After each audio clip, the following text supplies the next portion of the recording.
Biyernes ng gabi, papunta ng terminal ng bus ang magkaibigang binata, ang 28 anyos na si Kirby at ang 26 anyos naman na si Ethan. Pareho silang nagtatrabaho bilang construction worker sa isang ipinapagawang bagong gusali ng isang kilalang kumpanya sa Santa Cruz, Zambales. Tuwing dulong siyang linggo ay umuwi sila ng kanilang baryo. Isang sakay lang naman sa bus ang biyahe nila. Habang nasa biyahe sila'y pareho silang nakatanaw sa bintana ng bus at isang bumabagsak na bulalakaw ang biglang pumukaw ng kanilang atensyon.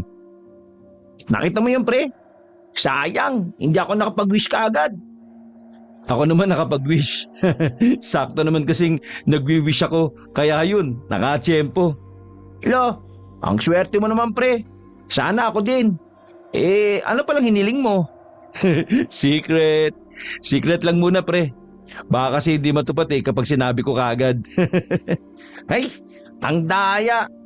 Ako kasi, ang iwi-wish ko sana magkaroon o makahanap ng mutya o kahit anong kapangyarihan. Yung tulad ba nung lagi natin pag-uusapan? Napangisi si Kirby. Ang totoo, yun lang din naman ang hiniling niya kanina. Ang makahanap ng kahit na anong mutya. Gusto niyang maranasang minsan ay magkaroon ng kapangyarihang magagamit niya laban sa mga alagad ng dilim. Siyempre ay hindi naman niya gagamitin sa masama. Pawang sa kabutihan lang niya gagamitin. Ay, maalala ko nga, pre. Yung bumagsak na asteroid dati sa Cagayan. Ano kaya kung hanapin na lang natin yun? Palagay ko may dalang kakaiba at malakas na anting-anting yun . Medyo natawa si Kirby sa tinura ng kaibigan. Gago, ang layo ng Cagayan dito sa Zambales, no? Saka hindi natin eksaktong alam kung saan yung bumagsak. Panigurado ring may nakahanap na nun. O kaya naman baka nalusaw din yun at naging abo bago pa lumapag sa lupa. Wala nang balita tungkol dun, di ba? Halimbawa kaya na nahanap natin yun at may anting-anting ang talaga. Siguro, ang sarap ng pakiramdaman, no? Oo naman, no? Kaya nga sana matupad yung wish ko. Biglang napamulagat si Ethan sa narinig na tugon ni Kirby. May napagtanto siya. Aha! Di nahuli rin kita. Yun din pala ang winish mo . Nakakalimutan kong parehas nga lang din pala tayo ng wish. Maya-maya'y may biglang sumingit sa kanilang usapan. Isang matandang lalaki na katapat lang nila ng upuan sa bus. Mukha itong nasa mga edad 60 na. Marungis ang suot nitong kamisetang chino at nakasuot ng kakaibang sombrerong gawa sa telang maong. Makikisingit lang ako sa usapan niya, mga iho. Narinig ko kasing pangarap yung pareho na makapulot ng mutya o anting-anting. Hindi naman siya minamasama ko ang pangarap ninyo. Pero alam niyo bang hindi basta-basta makahanap ng mutya o ang magkaroon ng anting-anting? Paano po ninyo nasabing hindi basta-basta? Kasi kadalasan ng mga mutya at anting-anting ay may kaakibat na panganib o may mga elementong makakalaban ninyo kapag nagtaglay kayo ng mga ito. At kapag sinabing elemento, siyempre mga masasamang elementong tinutukoy ko. Tulad na lang ng masasamang mga engkanto, aswang at kung ano-ano pa. Nagkatinginan sina Kirby at Ethan sa nalaman nila sa matanda. Halatang parang noon lang napagtanto na maaring ganun nga kapag ang isang tao ay nakahanap ng mutya o anting-anting. Ganun po ba? Pero paano po nyo nasabing ganun po? Dati rin po ba kayo may mutya? Hindi mutya ang sa akin. Ako naman ay may medalyon. Isa akong antingero. At bilang isang antingero, madalas akong makaengkwentro ng mga aswang at masasamang mga elemento sa paligid. Parang mutya rin ang medalyon. Ipinakita na matanda ang suot niyang medalyon na nakatago sa suot niyang kamisetang chino. Ito ang medalyon ko. Meron itong anting-anting. Para itong may sariling buhay at nakikipagkomunikasyon sa akin, sa isip ko o sa pakiramdam ko. Binibigyan ako nito ng hudyat o babala sa tuwing may masasamang elemento sa paligid.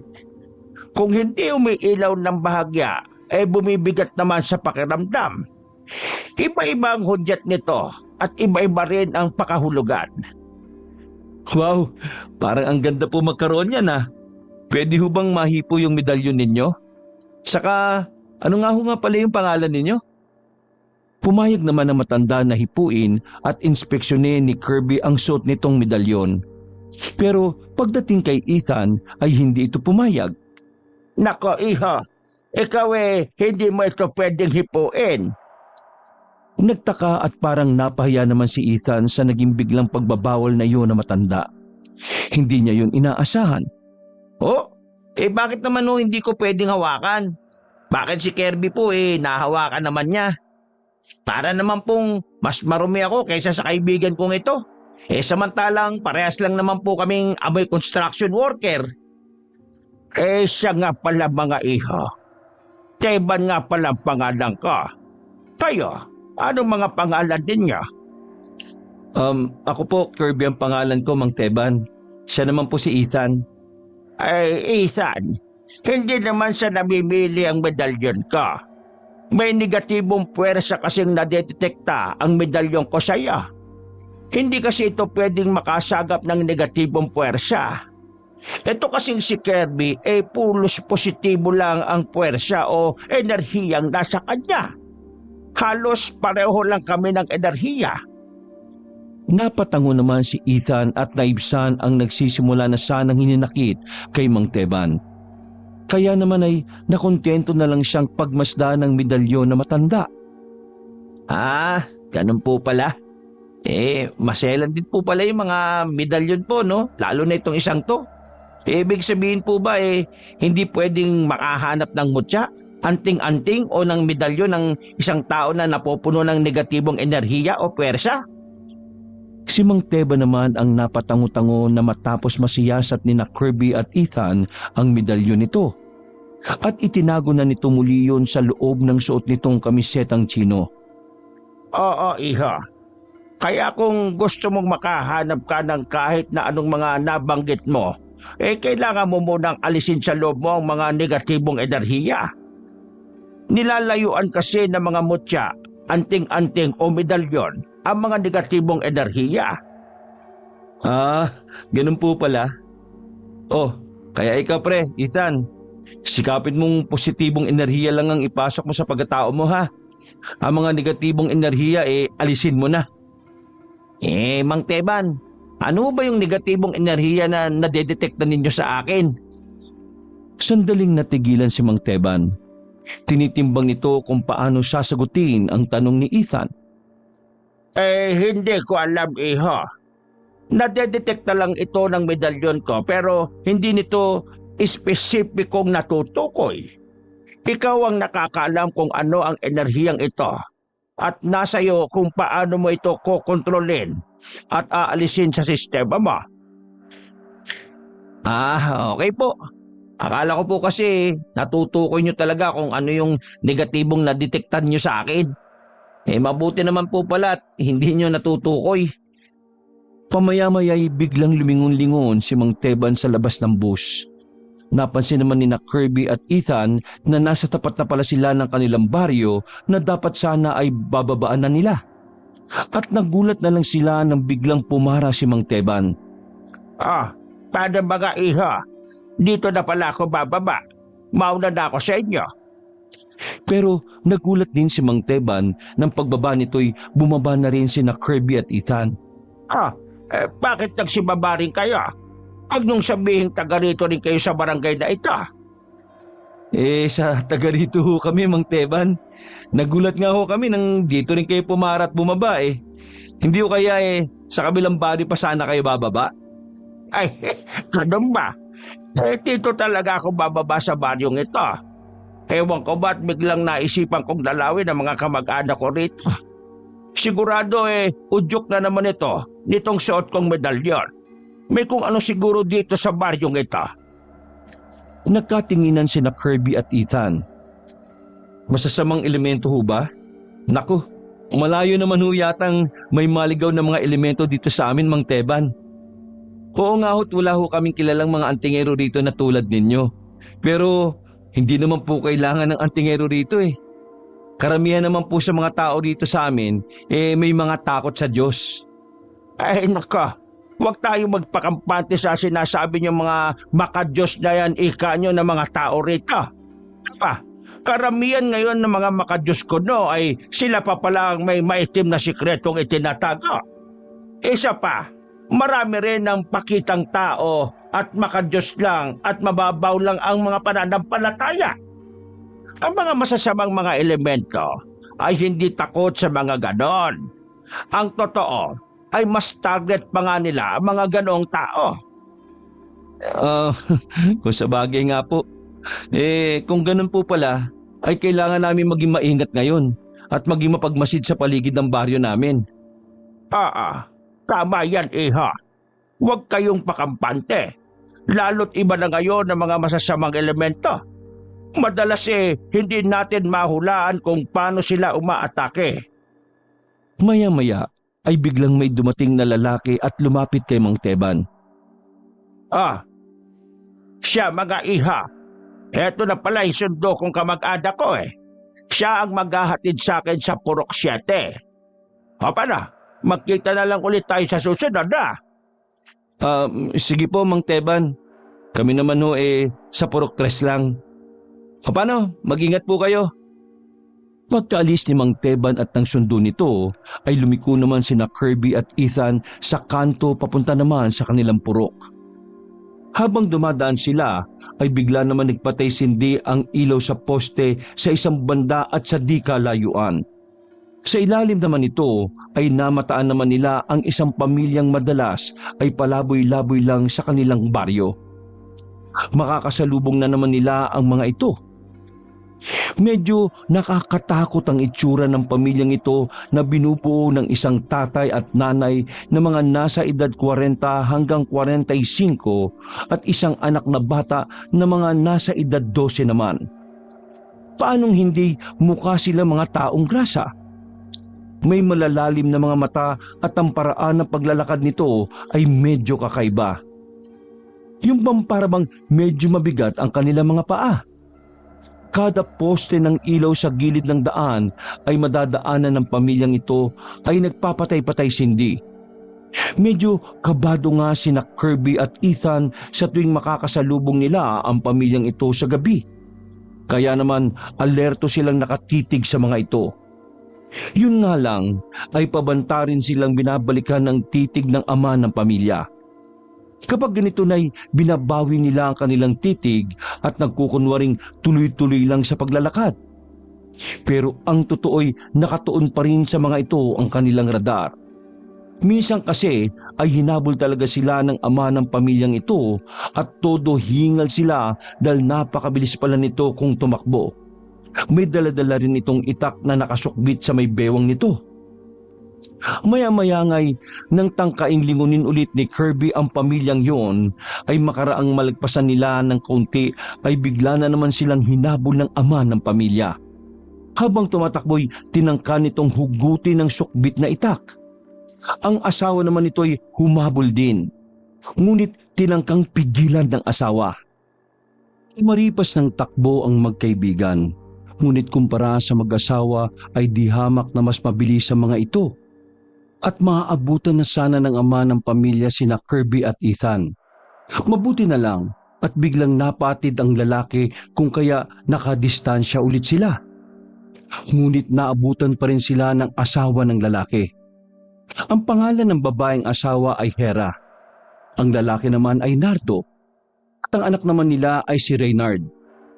May sinasabi si Hera kina Kirby at Ethan habang ito ay tumatakbo. Tuloy nyo lang ang pagbo mga iho.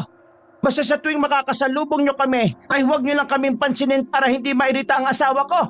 Yumuko lang kayo na para bang normal lang kayong naglalakad. Kunwari ay abala lang kayo sa pag-iisip. Sadyang ganun lang ang asawa ko kapag napapatitig sa amin na matagal. Lalo na ang mapanghusgang mga titig. Ayaw na ayaw niya ng ganon. Lumangutango naman sina Kirby at Ethan at tuloy lang sa pagtakbo. Ang babae naman ay tumigil na sa paghabol at binalikan ang napatid na asawa. At sa wakas ay nakalayo na rin ang magkaibigan at hindi na rin sila hinabol ng pamilyang yon. Kaya naman ay napahinto na sila para bawiin ang kanilang normal na hinga. Sobrang hiningal talaga sila pagkatapos. Grabe, sobrang bibilis talaga nilang tumakbo pre. Sobra akong kinabahan nang malapit na tayong maabutan ng itak Akala ko katapusan na natin kanina. Ha? Nanginig talaga ang mga kalamnan ko kanina. Mabuti na lang at napatid yung tarantadong yun Pero mukhang mabait naman pala yung asawa niya. Akala ko kung ano na yung gagawin sa atin kanina. Napahalungkat na talaga ako sa dala kong pait sa backpack ko kanina Hindi talaga ako magdadalawang isip na ambahan siya ng pait kung sakali kanina. Ako man kanina, naisip ko rin ilabas yung martilyo ko at yung kikil Ay, siya nga pala pre. May alam ka ba sa kasaysayan ng pamilyang yon? Noon pa kasi kakaiba na sila Hindi pala natin alam kung saan sila tumutuloy. Hindi rin natin sila nakikitang kumakain. Wala yata sila mga kamag-anak dito Ay nako, wala rin akong alam sa kasaysayan ng pamilya nila no. Pero bata pa lang ako, nakikita ko na rito yung mag-asawang yun. Minsan nga magtanong-tanong tayo sa mga matatanda rito. Curious talaga ako malaman kung bakit sila nagkaganyan Mukha namang normal naman silang mga tao. Lalo na yung babae. Hindi naman sila mga baliw o nasisiraan ng bait. Teka pre. Maalala ko lang yung sinabi kanina ni Mang Teban. Di ba nabanggit niyang baka kaya niya naisipang pumarito sa baryo natin dahil sa medalyon niya? Hindi kayo masasamang mga elemento yung pamilyang yun na humabol sa atin? Malalim na napaisip doon si Kirby. Tansya niya'y mukhang tama ang sapantahan ng kanyang kaibigan. Oo nga no. Iisipin na lang natin na sa tuwing matatapat sila sa pose ng ilaw, nagpapatay sindi ang ilaw. Napakabilis din nilang tumakbo. Tapos ganun pa yung mga itsura nila.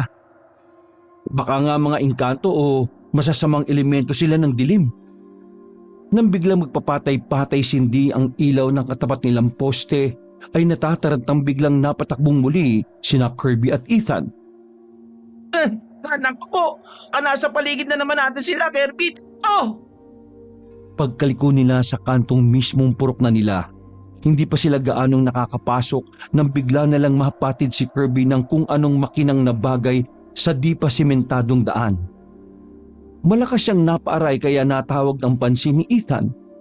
Napahinto ito para tulungan si Kirby na makatayo mula sa halos pasubsob na pagkakadapa sa mabatong daan. May makinang na bagay na pumatid sa akin, Ethan.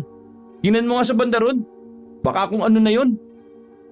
Nanlaki naman ng mga mata ni Ethan nang namataan niya ang isang medalyong umiilaw na kulay mala-asul na malaberding bato. Parang naatat at parang may kung anong naiisip na tinangka niya itong pulutin. Wow! Gandang bato naman ito. Naku, baka isa itong mutya. Kirby! Halika, tingnan mo! Nang dumampi ang mga daliri ni Ethan sa bahagyang nagliliwanag na batong yon, bigla ay mabilis niyang binawi ang nakaunat na kamay. Paano'y napaso siya sa di niya inaasahang init ng batong yon? Wala tuloy sa loob na hinipan niya ang kanyang kamay. Ay, ang init! Parang may kuryente yung pungto, Kirby. Malakas ang kutob kong hindi to basta-basta bato. Baka pangyarihang bato ito.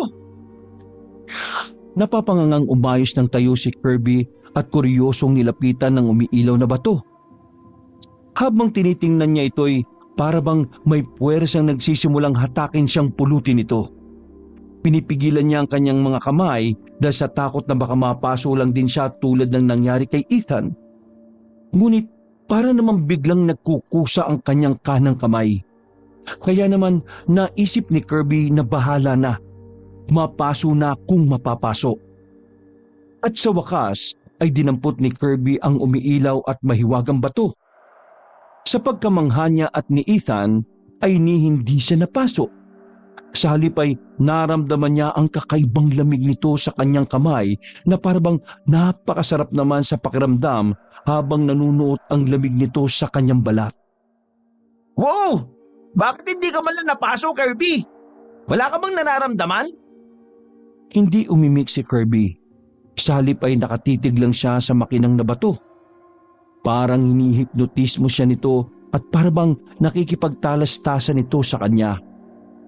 Pagkaraan ng ilang saglit ay medyo lumakas ng kaunti ang pag-ilaw nito at ang lamig nito sa kanyang kamay ay nagsimulang gumapang sa buo niyang katawan. Nang pagkakataong ding yon, pakiramdam ni Kirby ay nakalutang siya sa ere. Uy, Kirby! Ano nang nangyayari sa'yo? Ayos ka lang ba, pre? Ha? Uy! Magsalita ka naman kung ayos ka lang. Kung hindi, ha? Hindi na naituloy ni Ethan ang sinasabi nang bigla siyang lingunin ni Kirby. Nanlaki ang mga mata niya at natulala nang mapansin niyang nag-iba ang kulay ng mga mata ni Kirby. Naging kulay green ang mga ito at bagyang nagliliwanag. Kirby? Pre, anong nangyari sa mga mata mo? Sumagot naman si Kirby ngunit sa wikang hindi naman maintindihan kung ano. Para itong isang orasyon. Matapos ito'y biglang umangat ng bahagya si Kirby sa ere at parang may di nakikitang puwersang biglang nagpaikot sa kanya ng mabilis. Sasaglit lang ang parang trumpong pag-ikot na yon. At nang matapos ay bigla na lang parang lantang gulay na humandusay si Kirby sa lupa. Mabuti na lang at alerto si Ethan kung kaya nasalo niya ang kaibigan. Nang mga oras na yon ay katakatakaring walang mga tao sa labas ng kanilang purok. Parang napakaagang nagsitulog ng mga tao kahit maaga pa naman. Binaliktad ni Ethan ang suot niyang backpack. Isinuot niya ito paharap sa kanyang dibdib. Pagkatapos ay isinampan niya si Kirby sa kanyang likuran. Binuhat niya ang kaibigan hanggang makarating sila sa bahay ni na Kirby. Ang makinang na bato pala'y lihim niyang kinuha mula sa kamay ni Kirby at ibinulsa sa kanyang backpack. Napangisip pa siya sa kung anumang biglang namutawi sa kanyang isip na may kinalaman sa batong yon na kulay asul na berde. Samantala, kinabukasan, makikita naman ang pamilyang humabol kina Kirby at Ethan noong nakaraang gabi. Nagtatalo ang mag-asawang sina Nardo at Hera tungkol sa isang bagay. Nandun sila sa sementeryo, sa isang musileo doon kung saan sila nagpalipas ng gabi. Huwag matigas ang ulo mo, Nardo. Huwag mong tatangkaing gisingin pa ang mga ninuno natin. Madaming madadamay na inosente dito sa baryo natin. Hayaan mo na silang mamahinga ng tuluyan. Hindi, Hera. Nararamdaman ko sila. Nararamdaman ko ang pakiusap nilang makatakas muli. Saka, hindi ba hiniling mo dati na sana kainin na ng lupa ang mga taong humuhusga palagi sa atin sa tuwing makakasalubong tayo? Bakit ngayon tatangkay kong pagbigyan ng kahilingan mo na parang ayaw mo naman? Ano ba talaga, Hera? Wala sa loob na napasabunot si Hera sa magulo niyang buhok. Oo nga, nasambit ko nga yun minsan. Pero matagal na yon. Medyo nagbago na ang pananaw ko ngayon at natanto kong hindi naman lahat ay mapanghusga. May mga tao pa rin iniintindi ang kalagayan natin. Isa pa, nasa atin din kasi ang pagkukulang kaya nahuhusgahan tayo. Pagkukulang? Paano nasa atin ang pagkukulang? Ipaliwanag mo nga sa akin, Aber. Tulad ng isang aling nakausap ko kahapon, sinabihan niya akong mag-ayos-ayos naman daw para maging presentable tayo sa mga tao. Para hindi tayo pag-initan ng maling paghusga ng iba. Kailangan din nating matulog ng sapat at huwag nang magpupuyat tuwing gabi na wala ang hindi magagandang tanda ng puyat sa katawan natin. Tulad na lang ng nanlalalim nating mga mata, lulugulugong itsyo. Hera, nakakalimutan mo na ba kung ano tayo? Hindi tayo normal na mga tao para gumaya ka sa normal na mga tao. Oo, alam ko. At alam kong alam mo rin na gustong-gusto ko nang kalimutan sa sistema ko kung ano talaga tayo. Kaya nga ayaw ko nang gisingin mo pa ang mga matagal nang wala na sa mundo Hindi ba't napag-usapan na rin natin ito dati? Bakit ngayon parang nagpapasaway ka na? Natigilan si Nardo. Pero nang maalala niya ang kakaibang nararamdaman niya sa dalawang binatang hinabol niya kagabi, ay hindi talaga niya mapigilang bumuo ng plano. Hindi maganda ang kutob niya sa dalawang yun. Ang mga yon marahil ang dahilan kung bakit din lumakas sa mga bulong sa kanya galing sa ilalim ng lupa. Pero napag-isip-isip ni Nardo na siguro ay mas makabubuting wag na lang niyang ipaalam kay Hera ang kanilang plano para hindi na sila magtalo pa. Wala naman na siguro itong magagawa kapag nabuksan na niya ang matagal na niyang hinahanap na isinarang lagusan sa abandonadong minahan sa kanilang baryo. Wala siyang pakialam kung marami ang madamay sa kanilang baryo. Tutal naman ay sobra sila kung makapanghusga. Lahat na lang napupuna, pati yung mga hindi na dapat pinupuna ay pinakikialaman pa. Damay-damay na ito. Total naman sirang-sira na rin ang pamilya ko. Dahil sa inyong mga tao kayo na sobrang mga mapanghusga. Oo, minsan ay gusto ko rin magbagong buhay tulad ng gustong mangyari ni Hera. Pero itong mga taong ito sobra na. Lalo nilang pinahirap para sa amin ang makapagbagong buhay. Kung tutuusin masahol pa sila sa mga patni. Kaya wala na akong ibang opsyon kundi patakasin ang inakala ninyong matagal ng mga patay. Ha?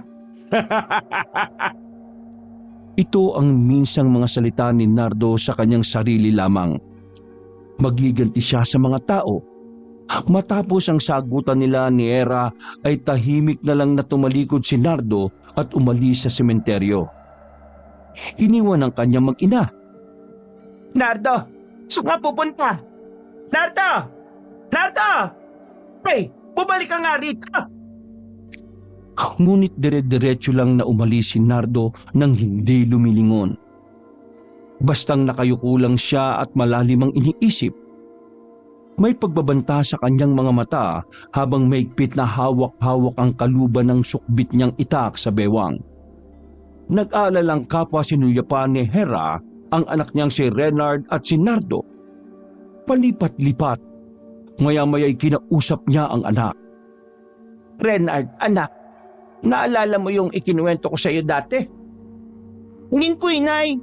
Yung po bang tungkol sa mga amalanhi? Tumango-tango si Hera habang pasimple pa rin tinatanaw kung saan banda umalis ang asawa. Oo, yun nga anak. Paano kung malaman mo na isang araw na may lahi ka palang amalanhig? Nag-alala si Hera sa magiging reaksyon ng kanyang anak. Noon pa man siya bumubuelo para sabihin kay Renard ang tungkol sa tunay nilang pagkatao. Ayaw na sana niyang sabihin pa, pero alam niyang darating at darating din talaga ang araw na ang lihim ay mabubunyag. Ayaw niyang dumating sa puntong labis na maguguluhan si Renard at baka siya pa ang sisihin balang araw. Ikinatatakot rin niyang baka kung hindi matanggap ng anak ang katotohanan ay magrebelde ito at lalo lang mauwi sa kapahamakan ang resulta. Isa pa ay ito na siguro ang tamang panahon para sabihin ang lahat. May lumalabas na rin kasing mga signos na may nagbabantang malagim na mangyayari dahil sa matagal ng lihim na kwento sa likod ng abandonadong minahan sa kanilang baryo. Ang signos nga pala ay naramdaman niya ng nakaraang gabi lang. Hindi niya maintindihan ang kakaibang enerhiyang yon na nasagap niya sa dalawang binatang magkaibigan na hinabol nga ni Nardo ng nagdaang gabi.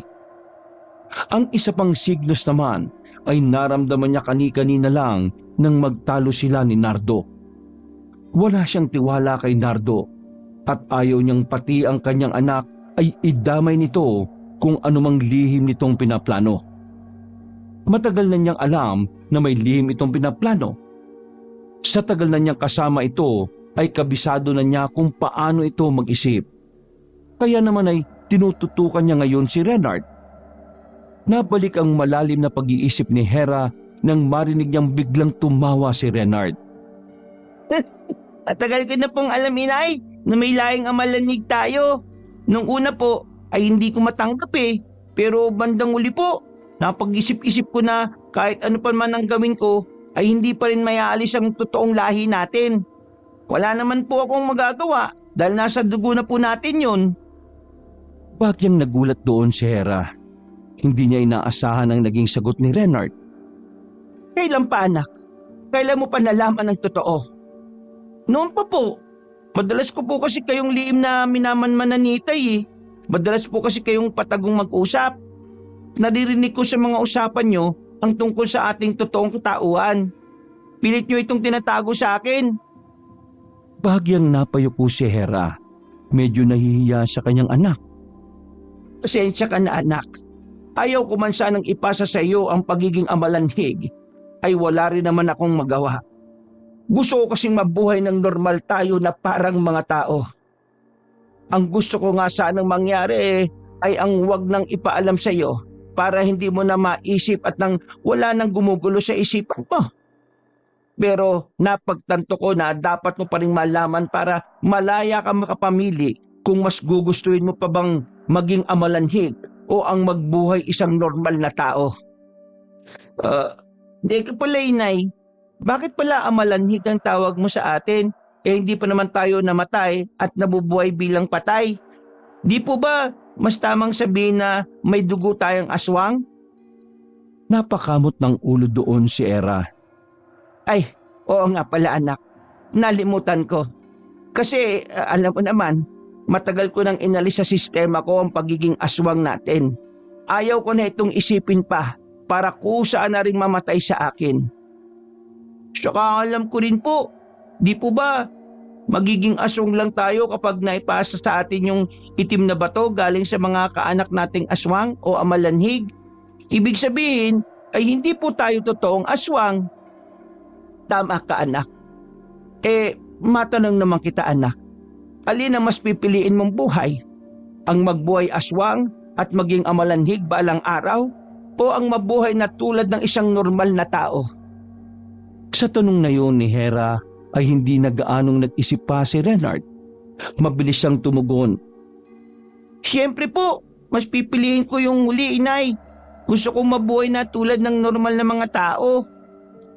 Siyempre ay lihim na natuwa doon si Hera. Pero sinarili na lamang niya muna. Hindi pa siya nakakasigurong yun talaga ang pinal na opsyon ng kanyang anak. Sigurado ka? Paano kung maramdaman mo minsan na matinding pagnanais na tumikim ng dugo at laman ng tao? Ilang beses ko na po yung naramdaman, Nay. Pero nasanay na po ako sa hayop na madalas yung ipadala para sa akin. Yun lang po, ay sapat na sa akin. At nakakalimutan ko na kaagad yung kagustuhan kong makatikim ng tao. At isa pa po, kapag iniisip ko yung mga magulang kong normal na tao, parang nadidiri po ako kapag sila yung naiisip kong kunwari kinakain ko. Malapad nang napangiti si Hera sa mga sinabi ni Renard. Magandang senyales sa mga yon. Mabuti kung ganon anak. Ibig sabihin lang yan na nasa iyo na rin ang pagkukusang pigilan ng sarili mo. Dumaan din ako riyan anak. Pasasaan ba at tuluyan mo na rin makakalimutan ang pagnanais na mambiktima ng tao? Alam kong hindi mo pa nararanasan makatikim ng laman ng tao. Pero huwag mo nang subukan pa. Alisin mo na sa isip mo ang kuryosidad dahil dyan pa masisira ang kagustuhan mong mamuhay ng normal na tulad ng mga tao. Ginulo ni Hera ang buhok ng anak. Ang inakala niyang mahihirapan siyang aminin dito ang katotohanan ay hindi pala siya pagpapawisan. Pero may isa pang bagay siyang dapat malaman kay Renard. Ayos anak, hindi pala ako mahihirapang magpaliwanag sa iyo eh. Pero kung sakali pala anak, kung sakaling hikayatin ka ng itay mo sa kung anumang plano niya at sinabihan kang gisingin ang pagiging aswang mo, papayag ka ba? Sa puntong ito ay medyo hindi nakasagot kagad si Renard. Nagdalawang isip pa siya. Hindi ko pa masasabi, Nay. Alam niyo naman si Itay, may kakayang manghipnotismo eh. Paano kung gamitin niya yun sa akin? Sagutin mo muna ako anak. Kung sakaling papipiliin ka sa pagitan namin ng itay mo, kanino ka sasama? Kung talaga pong kailangan kong mamili, siguro po tayo na po ako sasama. Bakit ka sa akin sasama? Kasi po, pareho po tayo ng kagustuhang mamuhay bilang normal na mga tao. Si Itay po, parang ayaw niya ng ganun eh. Minsan pa po nahuhuli ko siyang kakaibang titig. Kung hindi sa inyo, sa akin. Para pong may lihim siyang iniisip. Tama ka anak. Ang totoo may signos akong nararamdaman sa itay mo. Natitiyak kong may gagawin siyang hindi maganda. Ano pong gagawin niyang hindi maganda? Sasalakayin niya ang mga tao bilang isang aswang? Parang gano'n na nga anak. Alam ko ang iniisip ng itay mo. Balak niyang gisingin ang mga kaanak nating amalanhig na matagal nang ikinulong sa abandonadong minahan dito sa baryo natin. Nagulat si Renard sa kanyang nalaman. Po, naku, mukha nga pong hindi maganda ang binabalak ni Itay Saka, posible po ba yun na magising pa sila? Oo anak. Oras na may makahanap muli at makapagbukas ng sikretong lagusan sa isang parte ng minahan, ay mabubulabog sila at magigising. Maglalabasan silang muli sa minahan para magiganti sa mga tao. Napaawang ang bunganga ni Renard dahil sa kanyang nalaman mula sa kanyang inay. Medyo kinabahan din siya. Oo, ibig pong sabihin, hindi po dapat mahanap ni Itay yung sikretong lagusan? Kailangan pong may pumigil sa kanya. Ama ka anak, katunayan yon ang balak kong gawin. Balak ko rin makipag-alyansa sa 2 binatang dating hinabol ng iyong ama. Kailangan may gawin tayo anak bago pa mahuli ang lahat. Mukhang mababagsik ang mga kamag-anak nating amalanhig na matagal nang hindi nakakatikim muli ng dugo at laman ng tao. Atat na rin silang ipasa ang kanilang itim na bato sa kanilang nabubuhay pang mga kaanak at kabilang na tayo roon. Mahirap yung maraming maipasa sa atin. Sobrang kapahamak ang magiging resulta. Tayo rin ang masisira anak. Ano po yung kailangan kong gawin inay para makatulong sa inyo sa pagpigil kay Itay? Ganito anak, makinig ka mabuti. Lihim kong susundan ng iyong Itay. Ikaw naman ay hanapin mo ang 2 binatang hinabol dati ng iyong Itay at sabihan mo silang gusto ko silang makausap. Sabihin mong may importante ako ipakikiusap sa kanila para sa kapakanan at kaligtasan ng ating mga kababaryo. Pero teka po Nay, bakit pong 2 binatang yun? Patutulungan po kaya nila tayo?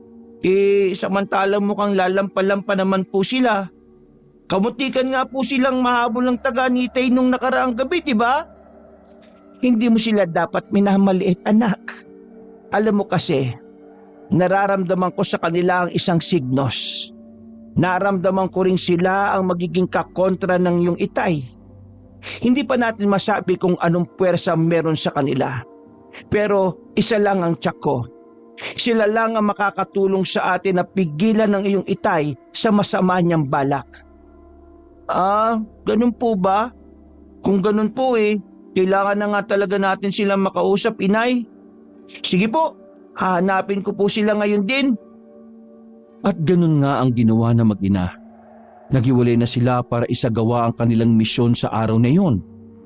Ang pigilan ang binabalak ni Nardo na gisingin ang matagal nang nahihimbing ng mga amalanhig sa abandonadong minahan sa kanilang baryo. Samantala, si Nardo nga ay nandun na sa abandonadong minahan. Kasalukuyan niyang iniinspekta ang napakalawak na open pit mines. Pinakikiramdaman niya ang kanyang paligid. May kakayahan kasi siyang maramdaman kung may amalanhig na nakabaon o nakalibing sa paligid. At yun ang magsisilbi niyang pag-detect para mahanap niya ang sikretong lagusan kung saan lihim na ikinulong ang mga kaanak nilang mga minerong amalanhig. Malapit na siya sa pinakailalim ng open pit nang walang ano-ano'y may naramdaman siyang presensya ng amalanhig sa paligid.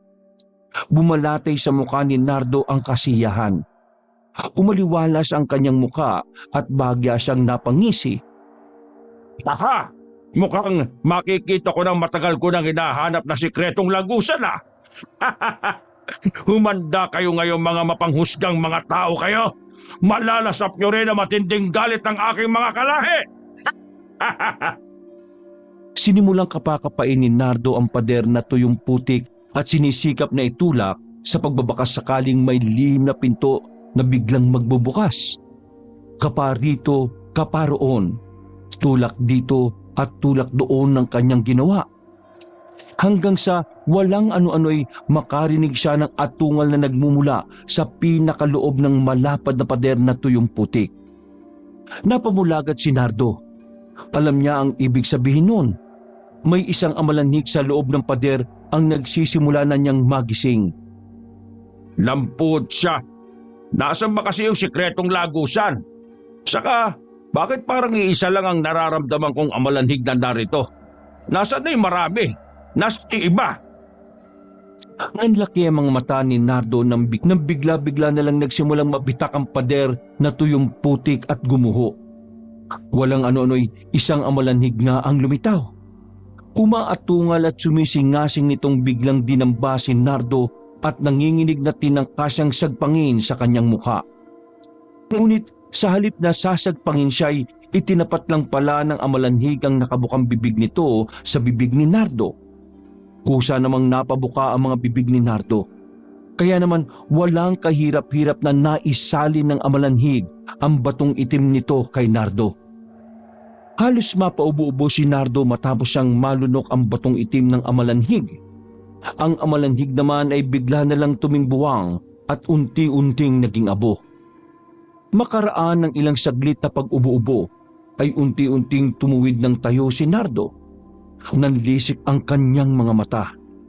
Unti-unting nagising ang kanyang dugong aswang. Nagsimula siyang marahas na sumingasing. Kapag kuwan ay bigla siyang tumalilis at pumaroon sa baryo na hinihingal at tila nasasabik sa kung anong bagay. Nasaksihan ni Hera ang pangyayaring yun kay Nardo. Nagkubli siya sa mga siwang ng pader na putik kanina habang lihim na minamanmanan si Nardo. Nag-aalala siya sa susunod na mangyayari sa kanyang asawa. Paniguradong mamayang gabi ay magsisimula na ang pagbabagong anyo nito at sisimulan na nito ang mambiktima ng mga tao. Nang masigurong nakaalis na ng tuluyan si Nardo, ay nilapitan ni Hera ang abo ng amalanhig. Ininspekta rin niya ang paligid at sinikap ramdamin kung posibleng may iba pang amalanhig na kasama ng isa sa nagsali ng batong itim nito kay Nardo. Mukhang iisa lang ang amalanhig dito. Pero sigurado kong may iba pa sa ibang sulok ng minahang ito. Kailangan maunaan ko si Nardo na mahanap ang tagong lagusan para magawang ko ng paraan na lalong hindi niya ito mahanap. Naisipan din ni Hera na alamin kung gaano kalakas ang kapangyarihang taglay ng amalanhig na nagsalin ng batong itim kay Nardo. Pumunot siya ng kaunting abo ng amalanhig, saka ito maingat na inamoy at ipinitik sa ere. Walang amoy ang abo ng amalanhig. Nangangahulugan ito na maaring pangkaraniwan lang itong amalanhig. Ngunit may ibang malalakas na amalanhig na wala ring amoy ang abo. Ang pitik sa hangin ang kailangan para malaman kung ito ay malakas o mahina.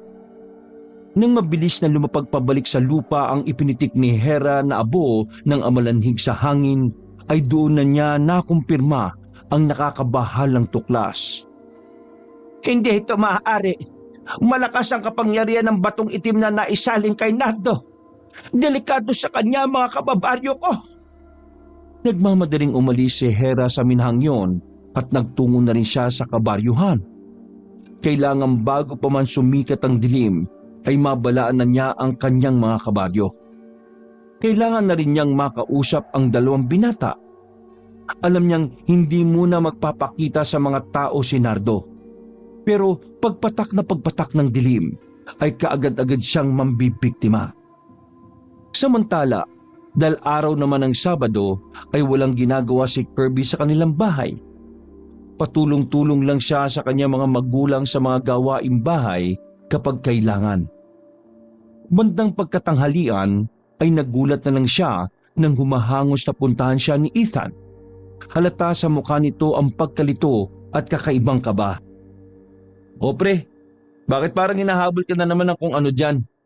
Bakit parang kang nagmamadali na parang di ka mapakali? May nangyari bang hindi maganda sa inyo? Sandaling inakay ni Ethan si Kirby sa likod bahay ni na Kirby. Luminga-linga pa ito at sinisiguradong walang ibang tao makakita o makakarinig sa kanila. May inilabas si Ethan mula sa kanyang pamulsuhan. Ang mutyang bato na kulay asul na malaberde. At ang siste ay umiilaw ito. Binalot ito ni Ethan ng kulay itim na tela kaya hindi siya napapaso. Oh, nasa iyo pala yan eh. Akala ko'y naiwala ako na kagabi kaya nakalimutan ko na rin yan. Ano pala meron? Hindi mo ba nakikita, pre? Umiilaw, di ba? Kanina pa yung umiilaw. Napapaso ako kaya binalot ko ng itim na tela. Parang may gustong ihudyat ang batong ito eh. Sinisikap kong paganahin pero hindi ko na maalala yung orasyon na sinambit mo noong nakaraang gabi. Nang sandaling yun ay biglang naramdaman ni Kirby ang kakaibang koneksyon niya sa mutyang batong yon. Inuudyakan siya nitong kunin ito mula sa nanginginig na kamay ni Ethan. Pagkahawak niya nito'y naramdaman na naman niya ang paggapang ng malamig na enerhiya at unti-unting sumasanib sa buo niyang pagkatao. Maya-maya ay napapikit ng mariin si Kirby nang may kung anong senaryo siyang nakikita sa kanyang isipan. Nakikita niya ang isang sobrang nakakatakot na itsura na aswang. May bumubulong din sa isip niya. Ayon sa bulong, ay nagbabanta raw itong sumalakay sa baryo mamayang pagkagat ng dilim. Kailangan daw niyang maghanda laban dito at protektahan ng mga tao. Kung maaari raw, ay kailangang mailigpit ang aswang na yon sa lalong madaling panahon dahil nagbabanta itong maggasik pa ng mas malagim na kaganapan sa kanilang baryo. Isang malaking grupo ng mga amalanhig ang napipinturaw nitong patakasin kung hindi mauunahan. Biglang napatras si Kirby nang ipakita sa kanya ang napakaraming mga amalanhig na nagbabangon mula sa lupa at sabay-sabay na sumalakay sa kanilang baryo. Oh, bakit pre? Bakit bigla kang napapaatras? Tama ba ako? May hudyat bang inihatid sa iyo yung mutyang batong yan? Sunod-sunod na tumango si Kirby. Grabe pre, totoo nga sinabi sa atin dati ni Mang Teban. Ang pagkakaroon nga ng mutya ay hudyat na may masamang mangyayari sa paligid natin. Bakit? Ano ba kasing ipinarating sa iyo ng mutya? Kung ano man yan, siguro naman kakayanin mo yan. Pero kung sakaling hindi, mabuti pa siguro isalin mo na lang sa akin yung mutya na yan at ako nang bahala. Kaso, paano kung isasalin sa iyo ito? Napapasok ka nga kapag umiilaw to. Saka sa tingin mo kaya kakayanin mo yung nakita ko? Grabe, napakaraming parang mga zombie yung nakita kong sumasalakay sa baryo natin. Napakababangis at sobrang nakakatakot yung itsura nila. Habang nagsasalita pa si Kirby ay siya namang pagtawag ng batang si Renard kay Kirby mula sa harap ng kanilang bahay. Nagtataka man ay inutusan ni Ethan na papasukin saglit ang bata. Ikaw? Ikaw yung batang anak nung mag-asawang umabol sa amin kagabi Bakit ka narito? Ano kailangan mo kay Kirby? Ako po pala si Renard. Kung hindi po kayo si Kuya Kirby, pwede po bang dalhin niyo ako sa kanya? May importante lang po akong kailangan sabihin sa kanya Tungkol po ito sa ikabubuti ng mga kababaryo natin. Dahil sa sinabi ni Renard, ay nahihiwaga ang pinapasok naman ni Ethan ng bata. Dinala niya ito sa likod bahay ni Kirby kung saan naroon ang binata. Pre, ito yung batang anak na mag-asawang umabol sa ating kagabi Renard pala yung pangalan niya At may importante raw siyang sasabihin sa'yo. Tungkol daw sa kapakanan ng mga kababaryo natin Nakuha rin ng sinabi ni Ethan ang atensyon ni Kirby. Tinanong niya kaagad ang batang si Renard kung ano ang importante nitong sasabihin. Gusto ko pong kausapin ni Inay, Kuya Kirby. May nagbabantang panganib daw na mangyayari sa baryo natin Kailangan daw po niya ang tulong nyo. Ninyong dalawa ng kaibigan nyo. Kung pwede po sumama po kayo sa akin. Nang mapansin ni Renard ang pag-ilaw ng hawak ni Kirby ng mutyang bato, ay biglang nasilaw si Renard. Kaya naman ay alertong itinakip ng bata sa kanyang mga mata ang kanyang braso. Pre, ano po yan? Sobra pong nakakasilaw. Kalayo po sa akin, Kuya Kirby. Nagtataka naman binalot ni Kirby ang mahiwagang mutya ng itim na tela saka pansamantala itong ibinulsa. Teka Kirby pre. Huwag mo sabihing sasama ka sa batang yan. Nakto, makita ka lang nung tatay niyan eh. Paniguradong hahabulin ka na naman ng itak doon. Huwag kang sumama. Natawa si Renard sa tinura ni Ethan. Naku, wala po si Itay. Tsaka si Inay lang po yung makikipagkita kay Kuya Kirby. Hindi po pwedeng malaman ni Itay ang tungkol sa kanilang pag-uusap eh. Sikreto lang po namin ito ni Inay kay Itay. Saka kasama ka po Kuya sa usapan. Kuya Ethan, Ethan ang pangalan ko. Saka sigurado ka bang hindi mo kami ipapahamak? Baka kung ano yung binabalak nyo ha. Kung hindi nyo alam eh, malakas ang kapangyarihan ng kaibigan kong yan. Siniko ni Kirby si Ethan. Uy, para kang ano dyan pre. Saka para ipaalam ko sa iyo walang negatibong puwersang nadedetekta ang mutya ko sa kanya. Saka naalala mo ba yung kagabi? Kung paano tayo kausapin ng inay niya? Di ba siya pa ang humingi ng paumanhin at pasensya dahil sa ginawa ng asawa niya sa atin? Tingin ko hindi sila masasamang tao ng kanyang inay. Oo nga pala. O siya, sumama na tayo sa kanya kung ganun. Malay natin, baka makatulong din sa atin at sa mutya natin yan. At lumakad na nga sila. Sakto naman ang pagliko ni na Kirby, Ethan at Renard sa isang kanto ay nakasalubong nila ang nagdudumaling si Hera. Biglang nagliwanag ang nakababahalang aura ng mukha nito nang mamataan nito ang tatlo. Inay, eto po, kasama ko na sina Kuya Kirby at Kuya Ethan. Ay, salamat naman. Pumayag kayong makipagkita at makipag-usap sa akin mga iho. Kala ko'y matatakot kayo sa akin. Oo, sa amin. Dahil sa nangyari kagabi. Ay, may importante pa pala akong sasabihin sa inyo. Pero bago muna, ay kailangan doon tayo sa isang tahimik na lugar at hindi maraming tao. Tamang-tama namang hindi tayo mahuhuli ng asawa ko. Hindi lalabas yun ngayong maliwanag pa ang araw. Dahil wala namang pasok sa paaralan at araw nga ng Sabado, ay sa paaralan palihim na pumuslit ang apat. Doon sila nag-usap-usap. Makinig kayo mabuti sa akin mga iho. At huwag sana kayong mabibigla sa ikukwento ko. Walang ibang nakakaalam nito maliban sa akin at sa asawa ko. Kami na lang din kasi ang natitira sa lahi namin sa baryong ito. Karamihan sa amin ay umasenso na at nagsipuntahan sa ibang bansa. Yung iba naman ay nagsilipat na sa ibang lugar at kinalimutan na ang kanilang pinag-ugatang lahi. Kami rin sana ni Renard ay gusto ng lisanin ng baryong ito. Pero ang asawa ko ay ayaw niya. Hindi naman namin pwedeng iwanan na lang mag-isa rito ang asawa ko dahil iniisip ko rin ang kapakanan ng mga kababaryo natin. Isa pa, kung walang pipigil sa kanya, ay malagim na bangungot ang mangyayari sa baryong ito. Ano po? Malagim na bangungot? Ano pong ibig niyong sabihin? Ano po bang meron sa asawa niyo? At ano po ba ang tinutukoy niyong lahi ninyo?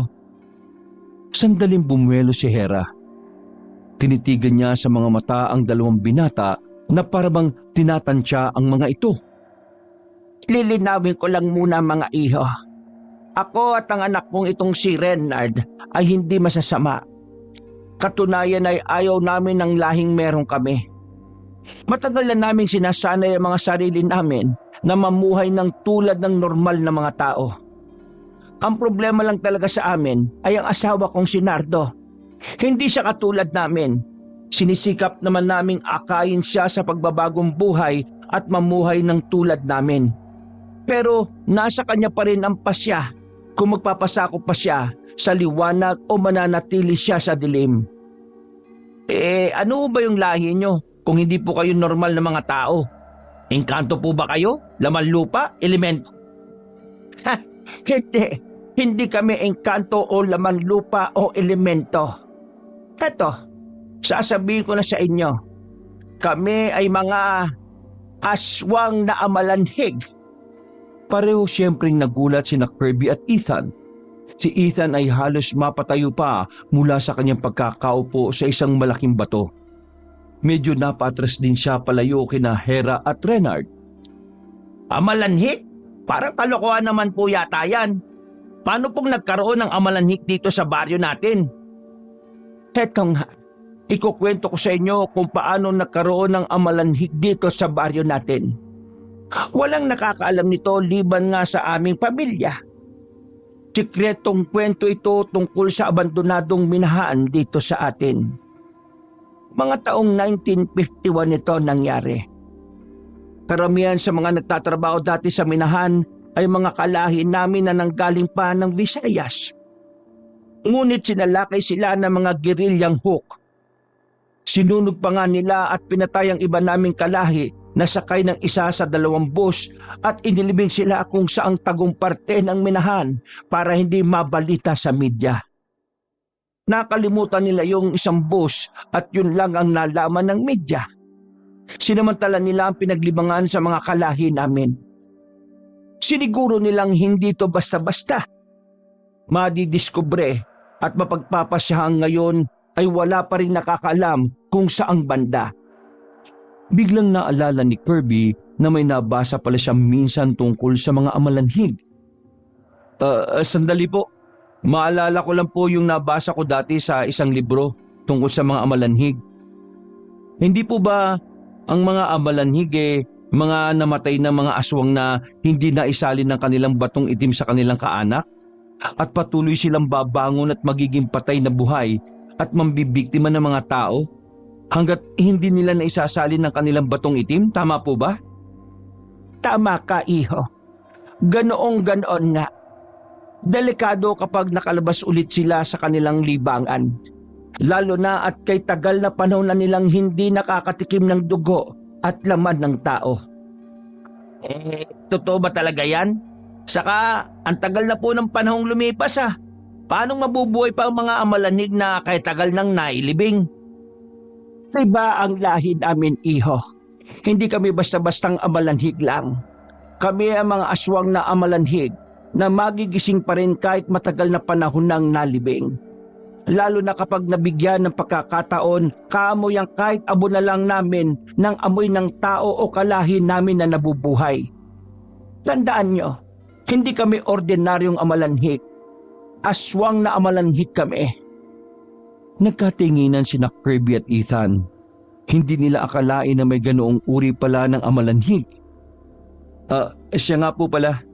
Bakit po ninyo ito ipinapaalam sa amin? Bakit nyo sinasabi sa amin ang inyong sikreto? Dahil nararamdaman kong makakatulong kayo sa akin para pigilan ang napipintong kapahamakang mangyayari dito sa baryo natin. Oo, may kinalaman ito sa mga amalanhig.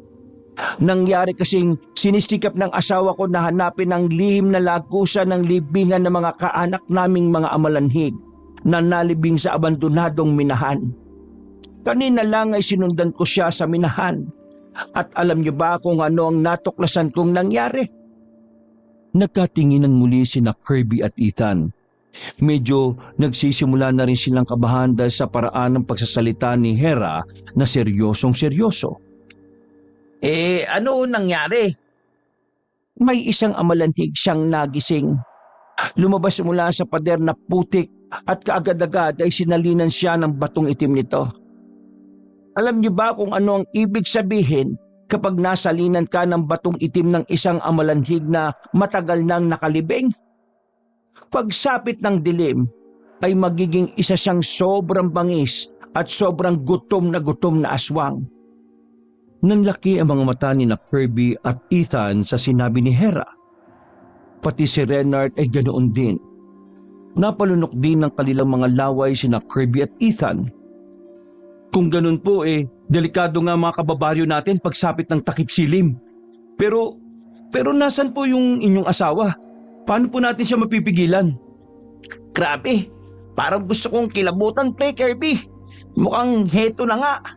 Dahil dyan sa napulot nating mahiwagang bato mapapasabak agad tayo sa isang uri ng aswang. Abo, kaya ba natin pangatawanan pre? Magsabi ka lang kung hindi mo kaya at ako na lang ang gagamit ng bato na yan Napakunot ng noo si Hera nang marinig niya ang tungkol sa mahiwagang bato. Mahiwagang bato?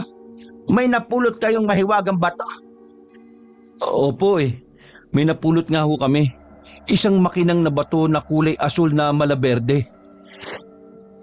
Ilalabas sana ni Kirby mula sa kanyang bulsa ang tinutukoy niyang mahiwagang bato, pero maagap siyang pinigilan ni Hera. Nako, wag mo yang ilabas, iho. Tsak na mapapasok kami ng matindi ni Renard kapag biglang umilaw yan.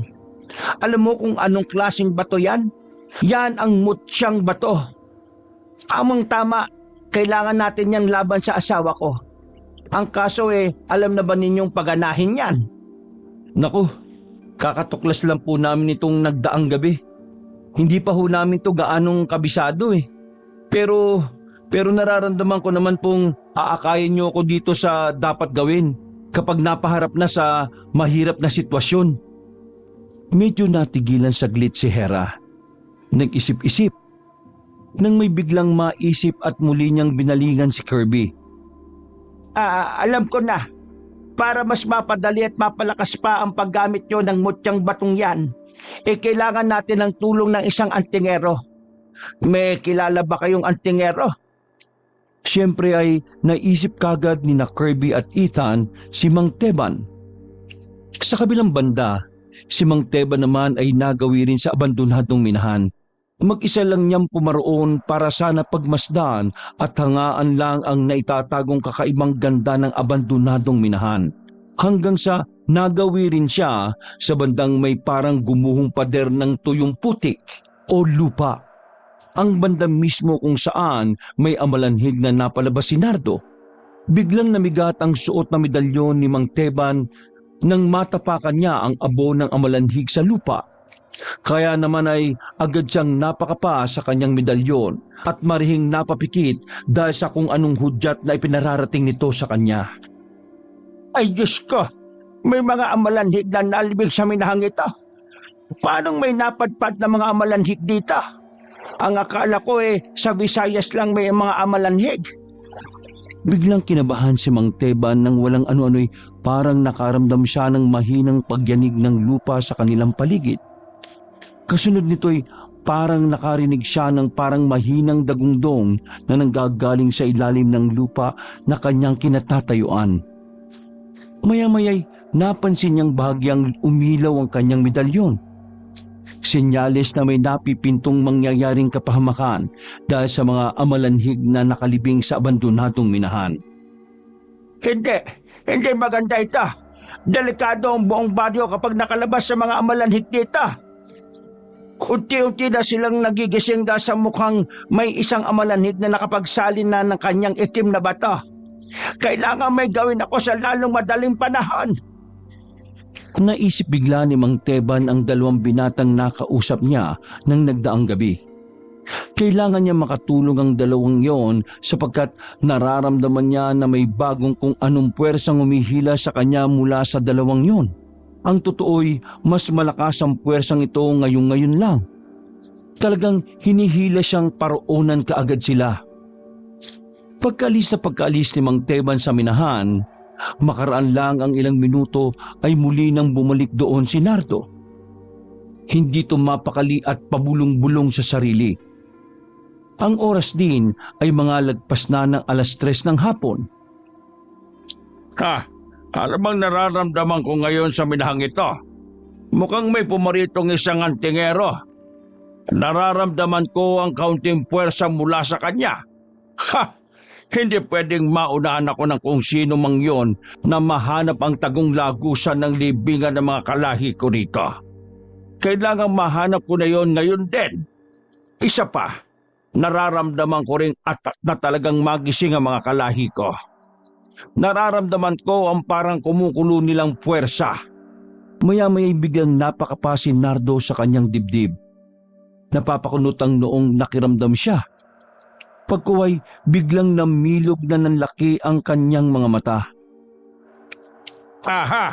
Ang batong itim na nasa akin. Nararamdaman kong binabato-balani nila ako sa pamamagitan nito. Kung ganoon mas madali ko nang mahahanap ang sikretong lagusan. Ha! Sa wakas, magigising ko na rin sila. Samantala ay nagkita rin si Mang Teban, Kirby at Ethan at kasama pa rin nila ang mag-inang sina Hera at Renard. Doon sila nagtipon sa likuran ng bahay ni Kirby. Ikinuwento ni Mang Teban ang kanyang natuklasan sa abandonadong minahan sa baryo at kung ano ang kapahamakang napipintong mangyari. Ikinuwento rin naman ni Kirby at Ethan ang tungkol sa napulot nilang mutyang bato at ang tungkol sa lihim ng pamilya ni Hera at Renard at ang tagong lagusan ng pinakalibingan sa mga amalanhig sa abandonadong minahan. Kung ganoon ay pinagsama-sama talaga tayo ng kapalaran para pigilan ang kahilahilakbot na muling paggising ng nalibing na mga aswang na amalanhig dito sa abandonadong minahan. Kailangan kumilos na kaagad tayo. Nadetekta kasi ng medalyon ko na may isa na namang amalanhig ang nagising at naisalin pa ang batong itim nito sa isa nitong anak. Ang asawa ko sinadong yon, Mang Teban. Aktual ko pong nakita ang nangyari kaya mabilis po kong tumalilis at pinuntahan kaagad sina Kirby at Ethan para makatulong ho sana. Naka, kailangan bumalik kaagad tayo sa minahan. Posibleng mas mabilis na niyang mahanap ang sikretong lagusan ngayon. May naisali na sa kanyang batong itim.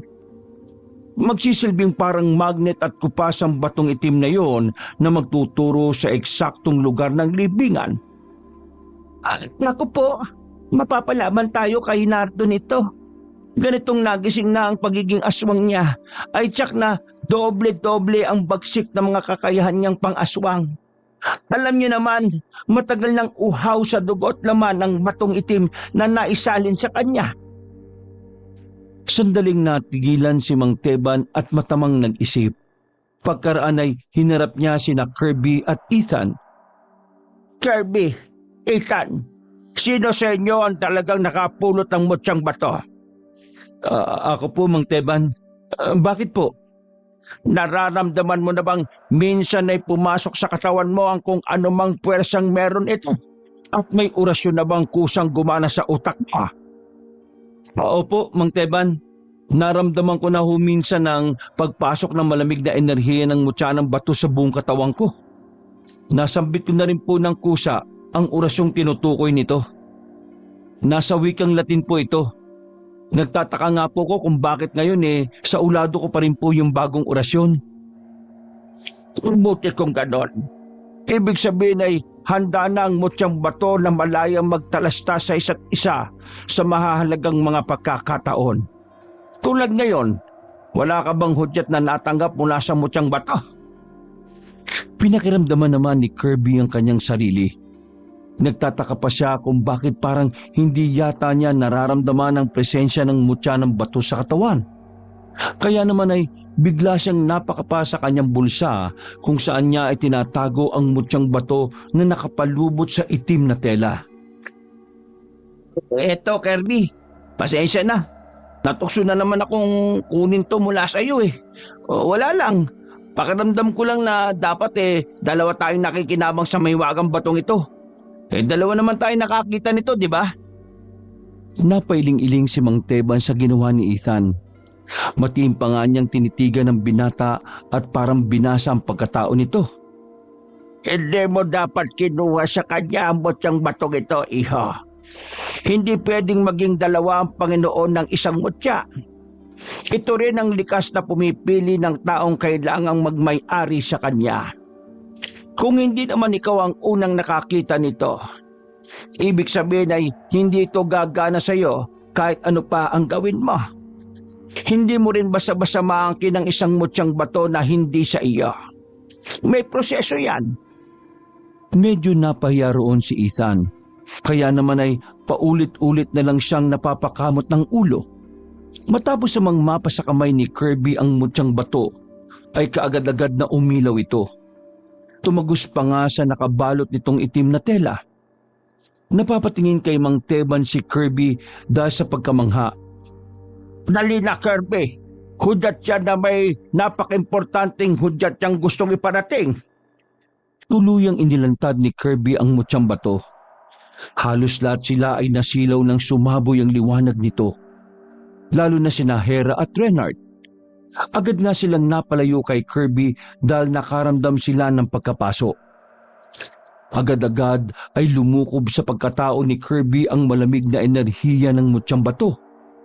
Mariin siyang napapikit ng kanyang mga mata nang magsimula niyang maramdaman ang hudyat na gusto nitong iparating. Unti-unting nabubuo sa kanyang mga balintatao ang isang nakagigimbal na eksena.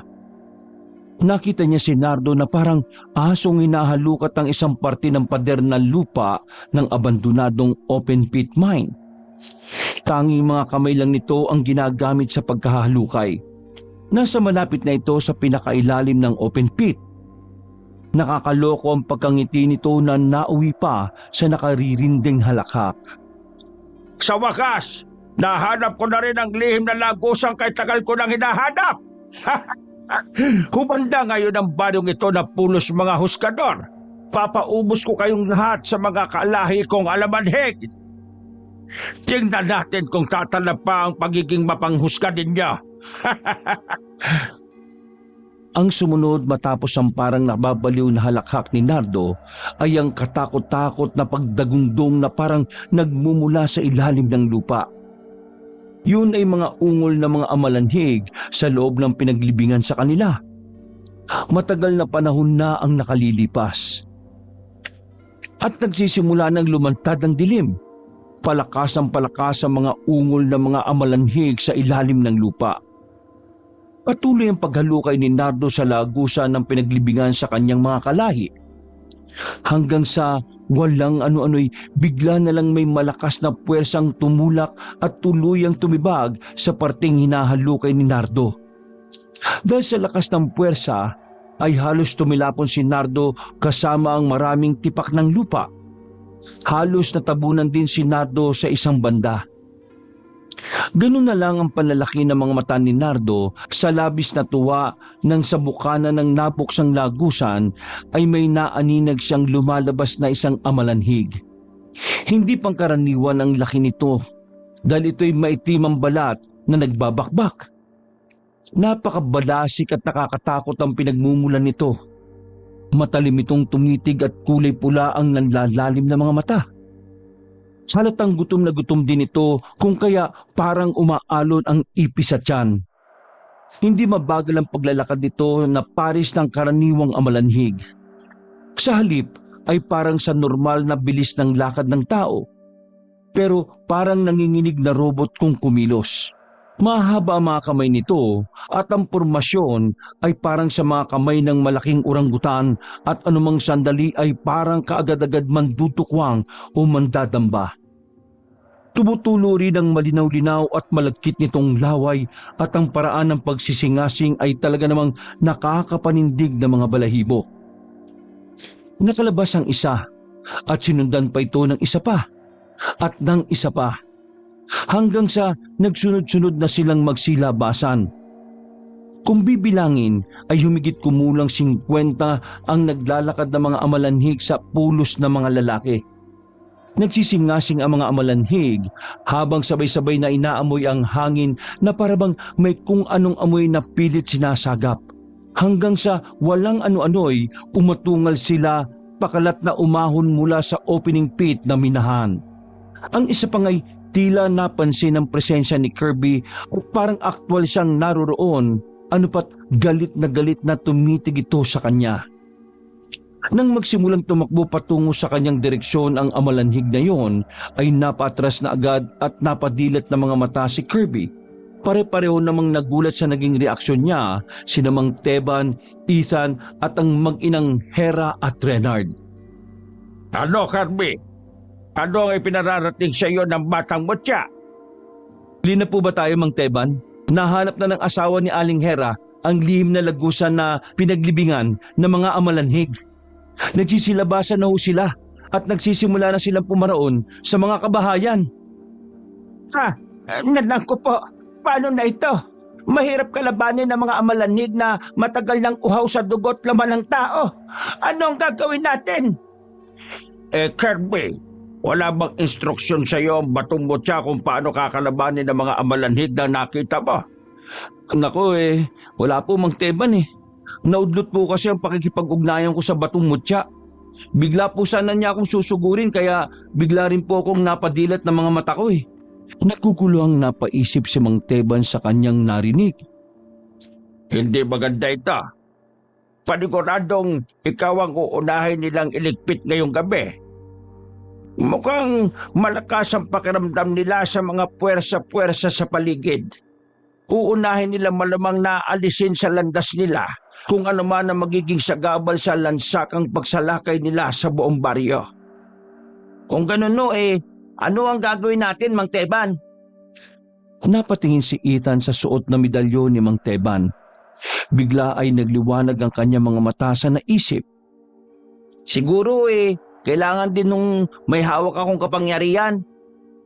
Mang Teban, dala-dalawa naman yung suot yung medalyon Baka naman po pwedeng ipahiram niyo muna sa akin yung isa. Para naman po lahat tayo tulong-tulong laban sa mga amalanhig. Muling napaisip si Mang Teban sa naisip na suwestyon ni Ethan. Pinakatitigan pa niya ang binata at parang tinimbang ang pagkatao nito. Maya-maya pa'y napatingin siya sa isa niyang medalyon. Tama ka, Ethan. Sige, pansamantala kong ipapahiram sa inyo ang isa kong medalyon. Lumapit ka sa akin at magsasagawa tayo ng orasyon para sa pansamantalang pagsasalin at para sa otomatiko nitong paggana sa iyo. Tuwang-tuwa at sabik namang lumapit si Ethan kay Mang Teban. Titig na titig din siya sa medalyong hinubad ni Mang Teban mula sa kanyang leeg. Pagkasuot ni Mang Teban sa kanyang isang medalyon kay Ethan ay taimtim na umusal siya ng isang orasyon.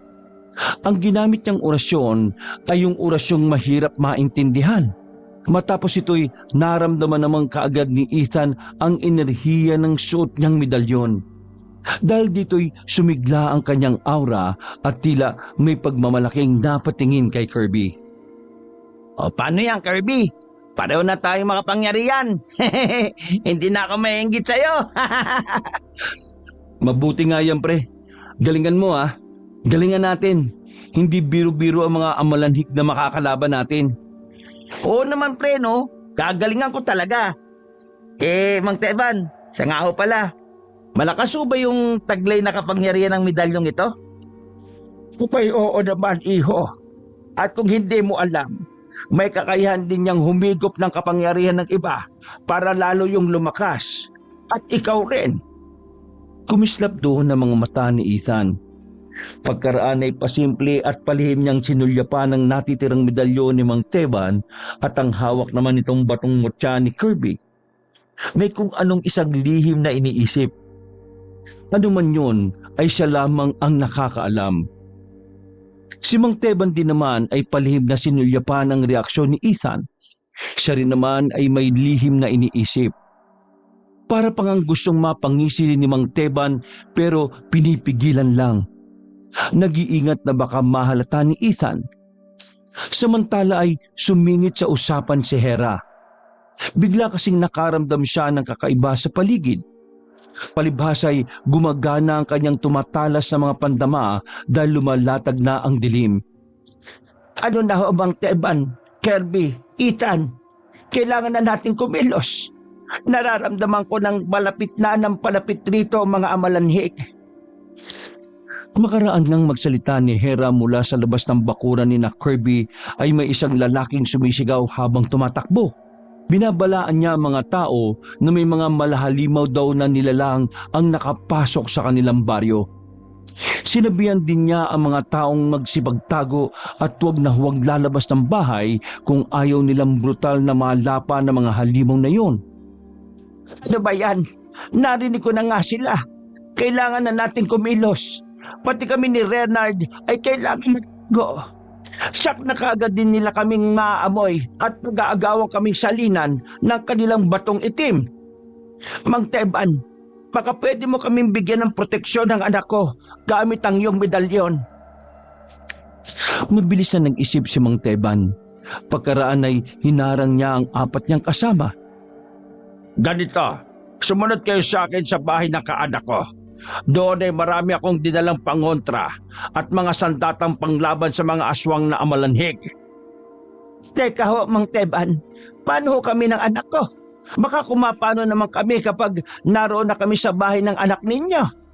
Baka kusa pong gumagana ang mga pangontra ninyo baka nakakalimutan niyong may dugong aswang pa rin kami ng anak ko. Huwag kayo mag-alala, Hera. May kontrol ako sa mga pangontra ko. Hindi sila kusang gagana kung kukontrolin ko at depende na sa sitwasyon. Ganun ho ba? Kung ganun po halina po tayong kumilos. Hindi natin alam, baka mas mabilis na rin kumilos sa mga nagising na mga amalanhig. At kumilos na nga sila. Ngunit bago sila tuluyang umalis sa bakuran ni na Kirby ay may ibinigay muna si Mang Teban kay Kirby. Siya nga pala, Kirby. Heto ang isang boteng tanging daladala ko. Mabisang pangontrang langis ito. Ibigay mo ito sa mga magulang mo para magsilbi nilang proteksyon sa pagsalakay ng mga aswang na amalanhig.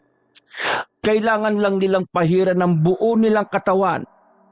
Matapos maibigay ni Kirby sa kanyang mga magulang ang bote ng langis na pangontra, ay sumama na siya kina Mang Teban. Habang daan, ay kinakabahan sila at talagang nagmamadali. Kailangang hindi sila maabutan ng mga amalanhig sa daan o kahit ang makasalubong man ng mga ito. Bilisan po natin, Mang Teban. Kinakabahan na po ako talaga. Palakas ng palakas ang presensya nila sa paligid. Nang maramdaman ni Hera na may isang grupo na malapit na sa banda nila, ay sinabihan niya si Mang Teban at ang kanyang mga kasama. Ay, lumiko po tayo saglit, Mang Teban. May mga amalanhig na nakaamoy sa amin ni Renard. Lumihis po tayo ng daan. Wala ho ba kayong alam na shortcut para mabilisan natin silang mailigaw? Meron, Hera. Pero paano kayo ni Richard? Bakit ho? Ibig niyong sabihin hindi kami po pwedeng dumaan sa shortcut na naisip ninyo? Tumango-tango si Mang Teban. Hera. Ang shortcut ay dadaan tayo sa parang gubat-gubatang malapit na rito. Hindi makakaraan dito mga amalanhig o kahit anong uri ng aswang dahil maraming tanim dito mga puno at mga halamang kontra sa mga aswang. Medyo natigilan si Hera at saglit na tinimbang ang sitwasyon. Nako, malapit na talagang amalanhig. Wala na kaming opsyon ni Renard, kundi ang sumama na rin sa inyo na dumaan sa tinutukoy niyong gubat-gubatan. Si Mang Teban naman ang sandaling natigilan. Siyempre, nag-aalala siya para sa mag-ina. Sigurado ka ba? Baka hindi niyo kayanin ni Renard. Bahala na ho, Mang Teban. Hindi naman po siguro kami gaanong tatablan dahil hindi pa naman po kami lubusang mga aswang. Hindi pa naman po kami nasasalinan ng batong itim. Saka ang importante po sa amin, Mang Teban, ay yun nga ho, ang hindi kami masalinan ng batong itim galing sa mga amalanhig naming mga kamag-anak. Ganun ba? Kung ganun tagad na. Parang naririnig ko na ang mga singasing ng mga amalanhig na paparating. Sakto namang kikilos na sila nang biglang maglitawan ng mga amalanhig sa paligid. Nang makita sila ng mga ito'y agad silang tinangkang sugurin na galit na nagsisingasing. Sunod-sunod silang nagsitakbo papunta sa gubat-gubatan. Ang nahuhuli si Mang Teban at Hera. Katakot-takot naman ang bilis ng pagsugod ng mga amalanhig. Palibhasay mga sobrang gutom na't atat na makapambiktima o atat maisali ng kanilang itim na bato sa kaanak nilang sina Hera at Renard. Nang sina Mang Teban at Hera na ang papasok sa gubat-gubatan, sa kamalas-malasan pa'y nakahabol ang isang amalanhig at kaagad nitong dinukwang si Hera. Dahil dito'y napasigaw si Hera. Mang Teban! Mang Teban! Tulong! Napakahigpit ng pagkakahawak ng amalanhig kay Hera. Ano pat halos hindi siya makapiksi. Takot na takot siyang nakatitig dito lalo na nang umasta ang amalanhig na isasalin sa kanya ang itim na bato nito. Ibinuka nito ang naglalaway na bunganga at sinimulang unti-unting palabasin ng itim na bato. Pwersahan din itong ibinuka ang tikom na bibig ni Hera. Ah, ah, ah. Huwag, Hera! Huwag mong ibubuka ang pipit mo! Nandyan na ako! Ngunit sadyang malakas ang kamay ng amalanhig kung kaya nagawa rin itong tagumpay na maibuka ang bibig ni Hera. Nang may sasali na sana ang nakalabas ng itim na bato ng amalanhig sa bibig nito, ay mabilis na hinataw ni Mang Teban ang muka ng amalanhig. Ang ginamit niyang panghampas ay ang napitas niyang tangkay ng baging ng makabuhay na nasambot niya sa malapit na puno sa may bungad ng gubat-gubatan. Dahil dito'y naudlot ang tangkang pagsasali ng amalanhig. Ang itim na bato, sa halip na maisalin kay Hera, ay tumilapon sa kung saan. Bunga nito'y nag-ulol sa galit ang amalanhig. Galit na binalingan nito si Mang Teban. Sige na, Hera! Tumakbo ka na papasok sa gubat-gubatan! Ako nang bahala sa amalanhig na ito! Takot na agad namang tumalima si Hera. Si Mang Teban naman ay mabilis na hinabol ng amalanhig. Ngunit hindi siya magawang mahuli ng amalanhig. Paano'y pinag-ahampas niya ito ng baging ng makabuhay, idagdag pang pinagagana rin niya ang puwersa ng kanyang medalyon. At sa wakas ay nakapasok na rin si Mang Teban sa gubat-gubatan. Tinangkapang sumunod ng amalanhig, ngunit bigla itong natigilan nang makaramdam ng pagkapaso dahil sa mga halaging nasasagi na kakontra ng mga aswang na tulad nga ng amalanhig. Nagpupuyos na umatungal ang amalanhig. Saka nagwala dahil sa labis na pagkadismaya. Nagsidatingan din ang iba pang mga amalanhig. Ngunit katulad ng nauna ay nabigo ring makapasok sa gubat-gubatan dahil nangapaso sa mga halaman sa paligid. Maya-maya pa'y biglang umusok ang katawan ng amalanhig na unay humabol kay Mang Teban. Ito ay dahil sa napalabas na nitong itim na bato. Pagkatapos nitong umusok ay unti-unti itong nalusaw at naging abo. Itinuloy ni Mang Teban, Hera, Kirby, Ethan at Renard ang pagdaan sa gubat-gubatan. Sa kabutihang palad ay wala namang naging problema sina Hera at Renard sa gubat-gubatan na yon. Hindi sila tinatabla ng mga halaman, puno at mga baging na kontra sa mga aswang. Makaraan ang mga lagpas 10 minuto ay nakalabas sila sa gubat-gubatan. Kaunting lakad pa at narating na rin nila ang bahay ng kamag-anak ni Mang Teban. Ngunit may napansin na sila nang nandun na sila sa bahay ng kamag-anak ni Mang Teban. Si Renard ang unang nakapansin nito. Teka po, nasaan na po pala si Kuya Ethan? Bakit hindi po natin siya kasama? Ha? Ang alam ko kasunod ko lang siya kanina. Sana nagsuot yung mukong na yun. Oo nga, Kirby. Kasunod mo lang siya kanina. Hawak-hawak pa nga niya kanina yung medalyong ipinahiram ko sa kanya Nasisiyan pa nga siyang may kung anong ibinubulong-bulong kanina. Baka naman sinadya niya magpahuli. Kamaya-maya lilitaw na rin yon. Wala namang amalanhig sa gubat-gubatan, di ba? Napakapa si Mang Teban sa suot nitong natitirang medalyon. Sinubukan niya itong pakiramdaman kung sakaling may ihuhudyat ito tungkol kay Ethan. Meron naman siyang kaunting nararamdaman, ngunit malabo ang ibig nitong ipahiwatig. O siya, bahala na nga si Ethan na yon. Mapoprotekta naman siya ng medalyon ko.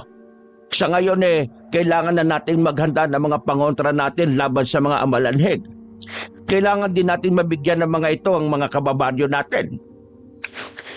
Pumasok si Mang Teban sa kanyang sariling silid at tinalugog ang kanyang dalang munting baol na puno ng mga botelya ng mga pangontrang langis at kung ano-ano pang mga kasangkapan panlaban sa aswang. May ilang buntot pagi, matalas na mga karit, mga tuyo at tinirintas na baging na makabuhay at kung ano-ano pa. At nagalugog pa si Mang Teban. May isa pa siyang hinahanap na palagay niya'y makatutulong kina Hera at Renard. Nasaan na yung mga yon? Nalimutan ko bang magdala ng ilan sa mga yon? Ngunit biglang nagliwanag ang mga mata ni Mang Teban nang makapa niya ang bagay na hinahanap. Ilang biluhabang batong puti. Ang mga batong yo'y bigay pa sa kanya ng pamangkin niyang antingero na si Diego na taga Nueva Ecija. Naging kaalyansa ni Diego ang isang malakas na hating gabunan at hating tao na si Abdon. Ang mga batong puti ay dati mga batong itim din na mga aswang na gabunan na nahuli nila at napatay. Sa tulong ng makapangyarihang batong puti ni Tatay Cardo na nasa pangangalaga pa rin ni Deo, ay nagawa niyang gawing batong puti ang mga batong itim. Mabilis na lumabas si Mang Teban sa kanyang silid matapos makuha ang lahat ng kailangan. Muli niyang hinarap ang kanyang mga kasama. Kasama na rin ang ilan niyang kamag-anakan. Binigyan niya ang bawat isa ng mga pangontrang langis at mga sandata. Nagbigay din siya ng mga ilang ekstra mga botelya ng pangontrang langis para naman maipamudmod sa kanilang mga kababaryo. Panguling hinanap ni Mang Teban sina Hera at Renard. Kayo namang mag-ina, ang kailangan nyo ay ito. Inilahad ni Mang Teban ang kanyang palad na may 2 batong puti na hugis biluhaba. Ano po yan, Mang Teban? Ano ang gagawin namin dyan? Kailangan ay lunukin nyo ang mga ito. Tig-isa kayo ni Renald. Ito ay dating batong itim din na mga aswang na gabunan. Ngunit ang mga ito'y nabago na ang kapangyarihan. Ayon sa pamangkin ko na nagbigay sa akin ito na isa ring magaling na antingero, ang mga ito raw ay magsisilbing pangontra kung sakaling masalinang kayo ng batong itim. Hihigupin ito ang puwersa ng itim at babaguhin. Pabili namang abutin ni Hera ang mga puting bato na inaalok ni Mang Teban. Medyo nag-aalangan siya sa magiging epekto nito sa kanila. Pero sigurado ho ba kayo sa epekto niyan, Mang Teban? Hindi po kaya kami maano niyan? Siguradong sigurado ko, Hera. Ako mismo ay bisang ko nang nasaksiyan ng epekto niyan. Nung bisang sumama ko sa pamangkin ko sa pagtugis ng mga aswang sa lugar nila. Medyo nag-isip-isip muna si Hera. Mataman niyang tinitigan ng mga batong puti na nooy biglang kuminang katagalan. Parang bigla tuloy siyang naingganyong tanggapin na ang mga ito. Sige ho, Mang Teban. Akin na ho ang mga bato. Ngayon din ay lulunukin namin ni Renard sa harap ninyo. Pero kung sakali hong may hindi magandang mangyari sa amin, paano ho pala namin maisusuka ang mga bato? Hindi problema yan, Hera. Ang mga batong yan ay sensitibo rin. Kapag hindi ito magiging hiyang sa inyo o kontra ito sa inyo, kusa rin naman itong may susuka o kaya ay hindi nyo ito malulunok. Sa wakas ay nakumbinsi rin ni Hera na subukang lunukin ang batong puti. Ang isa ay ibinigay niya kay Renard. Renard, anak, hetong medyo mas maliit ang sa iyo. Subukan nating lunukin. Sabay tayo. At nilunok na nga ng mag-ina ang mga puting bato. Nung unay medyo halos mabilaukan pa sila. Pero kalaunay naging parang napakadulas ng pagdaus-us ng mga ito sa kanilang mga lalamunan. Nalunok na po namin, Mang Teban. At ano na ho ang susunod? Basta pakiramdaman nyo lang ang inyong mga sarili. Kung may kakaiba kayong mararamdaman, ay sabihin nyo kaagad sa akin, ha? Pinakiramdaman naman ng mag-ina ang kanilang mga sarili. Pero nang wala silang naramdamang kakaiba ay hindi sila makaimik. Kaya naman ay si Kirby naman ngayon ang hinarap ni Mang Teban. Siya nga pala, Kirby. Kumusta ang mutya mong bato? Wala ba itong iniuutos sa iyo na gawin? Ngunit nagsasalita pa lang si Mang Teban ay bigla na lang napapikit ng mariin si Kirby. May mga eksena siyang nakikita sa balintataw ng kanyang mga mata. Ang hawak naman niyang mutyang bato ay umiilaw. Nakita ni Kirby na sumalaki na nga ang mga amalanhig sa kanilang baryo. Ngunit isang nakagigimbal na tuklas ang kanyang nasaksihan. Ang mga nakakagat na mga amalanhig ay muling bumabangon at unti-unting nagiging mga aswang na rin. Sumasama ito sa mga amalanhig kalaunan sa pagsalakay sa nagtatakbuhan at nagsisigawan nilang mga kababaryo. Muling nagdilat ng kanyang mga mata si Kirby para ipaalam kay Mang Teban ang kanyang mga nakita. Naku, Mang Teban, paano ito? Ang mga nakakagat na mga amalanhig ay naahawaan at nagiging mabangis at gutom na mga aswang. Naku po, likod na. Kung ganun kailangan na nating ipamudmod sa mga kababaryo natin ng mga pangontra para hindi sila masalakay. Kung hindi pa tayo kikilos baka mabilis maubos sa mga kababaryo natin. Inutusan ni Mang Teban ng ilan niyang kaanak na kumilos na. Si Kirby naman ay sinabihan niyang huwag gumiwalay sa tabi niya dahil kailangan pa niyang konsultahin ang mutyang bato ni Kirby. Sina Hera at Renard din naman ay sumama sa mga kamag-anak ni Mang Teban para magmudmod ng mga langis na pangontra. Sandaling nagpaiwan sina Mang Teban at Kirby, pero nangako silang susunod din. Teka Kirby, puro mga eksenang hudyat na lang ba ang inihahatid sa'yo ng batong yan? Wala na ba itong ibang ihahatid sa'yo? Halimbawa mga paraan kung paano makokontra yung mga eksenang nakikita mo. Concentrate kang ang maigit, huwag mong basta-basta pinuputol ang mga inihahatid sa iyong hudyat. Ganun po ba yun? Sige po, sisikapin ko po ulit mag-concentrate ngayon. Medyo nadadala lang po kasi ako sa pagkataranta dahil sa mga eksenang nakikita ko Kaya ako po bigla pong napuputol yung mga hudyat. Sige, mag-concentrate ka na ulit. Ang hudyat niyan ay hindi naman nawawala at kusa rin namang pagaganahin niya ito sa'yo. Yun nga lang nasa mas alanganing sitwasyon ka na. Kaya importanteng maging maagap ka ha. At nag-concentrate nga ulit si Kirby. Naramdaman na naman niya ang malamig-lamig na puwersa ng bato na unti-unting bumabalot sa kanyang pagkatao. Samantala ay nakalabas na si Ethan sa gubat-gubatan. Kaya siya nahirapang makalabas ay dahil sa itim na batong na itapon ng amalanhig. Nakita niya kung saan ito tumilapon kaya palihim niya itong pinuntahan at pinulot. Iniisip niyang may taglay rin itong kapangyarihan. Kung lulunukin niya rin ito ay tiyak na lalo siyang magiging makapangyarihan. Natuwa siya sa isiping maghahalo sa kanya ang kapangyarihan ng isang antingero at ng isang amalanhig. Magiging mas makapangyarihan siya kesa kay Kirby. Ngunit nagkamali siya nang lunukin niya ang itim na bato ng amalanhig. Naglaban sa katawan niya ang puwersa ng isang aswang at puwersa ng suot niyang medalyon. Unti-unti siyang nag-anyong aswang at habang nagpapalit siya ng anyoy, tila siya nasasakal ng suot niyang medalyon. Kaya naman dahil na rin sa nakakaramdam siya ng paso ay pahirapan niyang hinubad ang medalyon at malakas itong inihagi sa kung saan. Tuluyang naging isang pagkapangit na aswang ni Ethan. Ngunit patuloy siyang napapaso. Kaya pala'y dahil sa mga puno, baging at mga halamang nasa paligid na kakontra ng isang aswang na tulad niya. Unti-unting umusok ang katawan ni Ethan dahil sa pagkapaso. Nagsimula rin siyang manghina hanggang sa pagkapang niyang sinikap na makalabas sa gubat-gubatan. Tagumpay rin namang nakalabas si Ethan sa gubat-gubatang yun. Yun nga lang ay halos na ubos na ang kanyang lakas. Halos maagnas rin ang kanyang katawan dahil sa tindi ng pasong kanyang naranasan.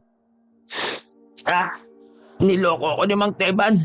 Hindi naman pala nakakaigop ng ibang kapangyarihan ng medalyon niya. Umanda siya sa akin. Magiganti ako sa sinapitong ito. Pabalik kina Mang Teban at Kirby, sa wakas ay naalaman na ni Kirby kung paano ang kanyang gagawin kontra sa mga aswang na mga amalanhig at sa kanilang mga nahahawa ang mga kababaryo nila. Kailangan ko ng tulong niyo, Mang Teban, para malabanan ko ang mga amalanhig. Magtutulong po tayo dahil ang batong mutya ko po ay dumidepende po pala sa kapangyarihan ng isang antingero. Ganun ba? Kaya pala at dito ako pinagpad ng mga medalyon ko. Ang totoo ay yan pala ang nararamdaman kong parang may kulang sa puwersa ng mga medalyon ko na kailangan kong mahanap. Malamang na ang mutyang batong yan ay mutya rin ng antingero. Nabuo yan dahil sa bantaan ng pagkagising ng mga amalanhig na matagal na palang nakalibing sa abandonadong minahan. Sabi ko na nga ba, kapalaran din talaga ang nagsama-sama sa atin dito sa badyong ito. Habang nagsasalita pa si Mang Teban ay hindi niya napansin ang biglang pagbigat ng kanyang medalyon, maging ang bahagya nitong pag-ilaw. Maging si Kirby ay hindi niya napansin ang bahagyang pag-ilaw na yon sa may dibdib ni Mang Teban. Siya nga pala, anong tulong naman daw ang magagawa ko, iha? May mga dala raw ho kayong ilang puting bato. Kailangan daw po ninyo akong bigyan ng isa. Pagkatapos po kailangan din daw po ninyong ipahiram sa akin ang isa niyong medalyon. Biglang napahawak si Mang Teban sa natitira na lang niyang isang medalyon. At doon lang niya naramdamang kanina pa pala ito bumibigat sa kanyang dibdib. Tandang may inihuhudyat ito. May nangyayari sa isa kong medalyon. Hindi maganda ang kutob ko rito. May hindi magandang nangyayari kay Ethan. Hinubad niya sa leeg niya ang medalyon ko at inihagis sa kung saan. Nagulat naman doon si Kirby. Halatang nag-aalala siya para sa kanyang kaibigan. Ano nangyari kay Ethan? Hindi ko alam, Kirby. Pero wala na siyang proteksyon ng medalyon ko. Nako, baka nalapan na ho siya ng mga amalanhig. Hindi yun ang nararamdaman ko, Kirby. Isa pa'y sa gubat-gubatan siya nawala, hindi ba? Hindi makakapasok ang amalanhig sa gubat-gubatan. Sandali at kusa kong bababalikin ang mga medalyon ko. Malalaman natin kung ano ang talagang nangyari kay Ethan kapag nakapako na ito. Sumambit ng isang munting orasyon si Mang Teban. Matapos ito, pagkaraan lang ng mga ilang minuto, ay lumutang sa ering nagbalik ka kay Mang Teban ang medalyong ibinigay niya nga kay Ethan. Iniunat ni Mang Teban ang kanyang kamay para abutin ang medalyon. Sa wakas, heto na siya. Sandalit kakapain ko at aalamin ko kung anong masasabi nito tungkol sa nangyari kay Ethan. Mariing pumikit si Mang Teban habang kapanya ang medalyon. Napabiling-biling ang kanyang ulo habang lalong dumidiin ang pagkakapikit. Nalaman niya kung ano ang nangyari kay Ethan. Laging isa na palang mabangis na aswang si Ethan, Kirby. Paano po nangyari yun? Ikinuwento ni Mang Teban kung paanong nahawaan ng pagiging aswang si Ethan. Naging gahaman sa kapangyarihan ng kaibigan mong yon, Kirby. Tinangka rin niyang higupin ang kapangyarihan ng itim na batong iniluwa ng amalanhig na mapupunta sana kay Hera kung hindi ko lang napigilan. Sa totoo lang naramdaman ko ring ilang beses niyang tinangkang higupin ang kapangyarihan ng mutya mong bato. Pati ang medalyon ko pinagtangkaan din niya. Oo, totoong may kapangyarihang manghigop ng ibang kapangyarihan ang ipinahiram ko sa kanyang medalyon na ito. Pero hindi yung ganon kadaling paganahin. Isa pa'y hindi ito mapapagana ng isang tulad niyang hindi karapat-dapat magtaglay ng matitinong kapangyarihan. Si Ethan, bakit ganun ang kaibigan kong yun? Akala ko'y parehas lang kaming may magandang layunin sa paghahanap ng kapangyarihan. Kapag nabigyan pala ng pagkakataon ay higit pa pala ang gusto niya. Grabe naman siya. Sa malas na lang niya, Kirby. Naging desperado pa nga siya. Kaya pati ang itim na bato ay pinatos na rin niya. At ngayon ay plano niya akong buweltahan dahil iniisip niyang niloko ko siya. Hindi ko sinabi sa kanya ang lahat tungkol sa medalyon ko dahil ang akala ko'y mabuti ang kanyang intensyon. Ngunit hindi ko akalaing may lihim pala siyang makasariling plano. May magagawa pa ho ba tayo, Mang Teban, para ibalik sa dati ang kaibigan ko? Siguro naman po pwede pa siyang magbago. Palagay ko naman po, marunong magsisi ang kaibigan kong yun. Hindi ko alam, iho, kung may magagawa pa tayo. Pero ngayon, aswang na rin siya. Baka hindi na natin siya makokontrol pa. Mabangis pa naman ang itim na bato ng mga amalanhig na matagal nang nakulong sa abandonadong minahan. Ay nako, kawawa naman ho yung kaibigan ko, Mang Teban. Hindi ko alam kung papaano ko maharap siya. Baka hindi ko maatim na kalabanin siya. Samantalang ang mag-inang sina Hera at Renard ay tagumpay na nakakatulong sa pamumudmod ng mga botelya ng langis pangontra at panlaban sa mga aswang sa kanilang mga kababaryo. Doble-doble siyempre ang pag-iingat nila para hindi sila matunton ng mga amalanhig. Ginamit nila ang kanilang mas tumalas na mga pandama sa kasong ito, kaya madali lang silang makaiwas. Sa tuwing maaamoy o maririnig nilang may mga amalanhig sa tabi-tabi, ay binabago kagad nila ang kanilang ruta. Ngunit masyado silang tumutok lang sa matapang na amoy ng mga amalanhig, pati na rin sa tunog ng pagsingasing at pag-atungal ng mga ito. Hindi na nila napansin ang mas mahinang amoy at tunog ng singasing ni Nardo. Si Nardo na katunay ay hinahanap din sila dahil plano rin nitong masalinan sila ng batong itim na mga kaanak nilang amalanhig.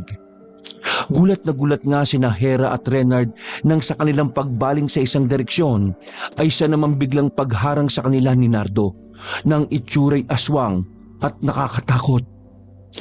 Nardo, ikaw ba yan, Nardo? Hinawi ni Hera si Renard at pinasiksik ito sa kanyang likuran. Kung sakali mang pagtangka nito ni Nardo ay hindi siya makapapayag na makuha nito ang kanyang anak. Ha! Ako nga asawa ko! Ano? Hindi pa ba kayo sasama sa akin? Hindi kaagad nakaimik si Hera. Nag-iisip siya ng kailangan niya isagot na hindi ikagagalit ni Nardo. Kapisado niya ang ugali nito kapag sinalungat sa bagay na gustong-gusto niya. Hindi pa kami handa ng anak mo, Nardo. Ayaw pa muna naming maging mga aswang sa ngayon. Bigyan mo kami ng ilang araw pa para maihanda muna namin ang aming isip. Biglang napaatungal sa galit si Nardo. Lalo na nang mapansin nito ang hawak ni Hera na ilang botelya ng pangontrang mga langis. Naitago nga ang mga ito ni Hera sa kanyang likuran. Ha! Anong laman ng mga botelyang yan, Hera? Huwag mong sabihing nagpapagamit ka sa mga antingero. Kung hindi, malalagot ka sa akin. Pumastang susugod si Nardo. Pinipilipit pa nga nito ang kanyang katawan ano pat naglalagatukan nito. Dahil dito'y natakot naman si Hera. Binulungan niya si Renard sa kanyang likuran. Renard, anak, kapag sinugod ako ng iyong tatay, tumakas ka kagad ha. Tumakbo ka ng mapilis ng walang lingon-lingon. Pumaroon ka kina Mang Teban at Kirby. Ngunit hindi alam ni Hera na mula ng tuluyang maging aswang si Nardo ay naging triple pa ang talas ng mga pandaman nito. Dinig na dinig nito ang ibinulong ni Hera kay Renard. Ha! Akala mo ba'y maiisahan mo ako, Hera? Pwes, humanda kayo sa akin. Hindi kayo pwedeng tumanggi sa gusto kong mangyari para sa pamilya natin. Hindi pwedeng bastusin niyo ang angkan natin. Pakunyaring pasibad na sinugod ni Nardo si Hera. Iniharang naman ni Hera ang mga hawak niyang mga botelya na pangontrang langis. Si Renard ay matuling tumakbo patakas. Nilisan ni Nardo si Hera at lalong pinaarangkada ang pagtakbo at sinikap abutan si Renard. Hahabol din sana si Hera nang makita niyang ang anak pala ang target ni Nardo. Ngunit wala na siyang nagawa nang maabutan na nito si Renard at pasibad na tinangay palayo. Renard, anak mo! Ayop kang Nardo ka! Kapag may nangyaring hindi maganda sa anak ko, magbabayad ka sa akin! Kagat dinala ni Nardo si Renard sa harap ng isang nagngangalit na amalanhig. Dahil sa takot sa itsura ng amalanhig na yon, ay tinangkang pumiksi-piksi ni Renard mula sa mahigpit na pagkakahawak sa kanya ng kanyang tatay. Ngunit kahit anong gawin niyang pagpiksi, ay hindi siya makawala. Inudyukan ni Nardo ang amalanhig na lumapit sa kaiminwestrang salina na ng batong itim si Renard. Sa puntong ito ay nagwala na si Renard. Hindi, Tay! Ayaw ko maging aswang! Huwag po! Maawa ka po sa akin, Tay! Huwag po! Anong maawa ka riyan? Hindi mo ba alam na magiging makapangyarihan ka kapag naging aswang ka? Tingnan mo ako, anak!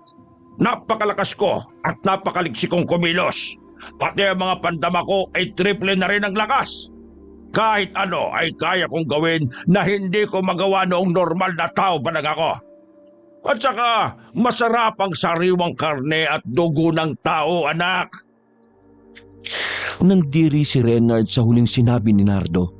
Lalo na nang noon lang niya napansin na tigmak pala sa dugo ng tao ang malgo nitong bigote at balbas. Hindi! Ayaw ko pa rin, Tay!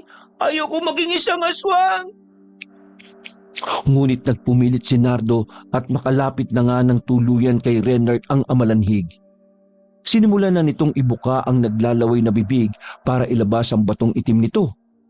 Nandidiring sinikap pumalag ni Renard.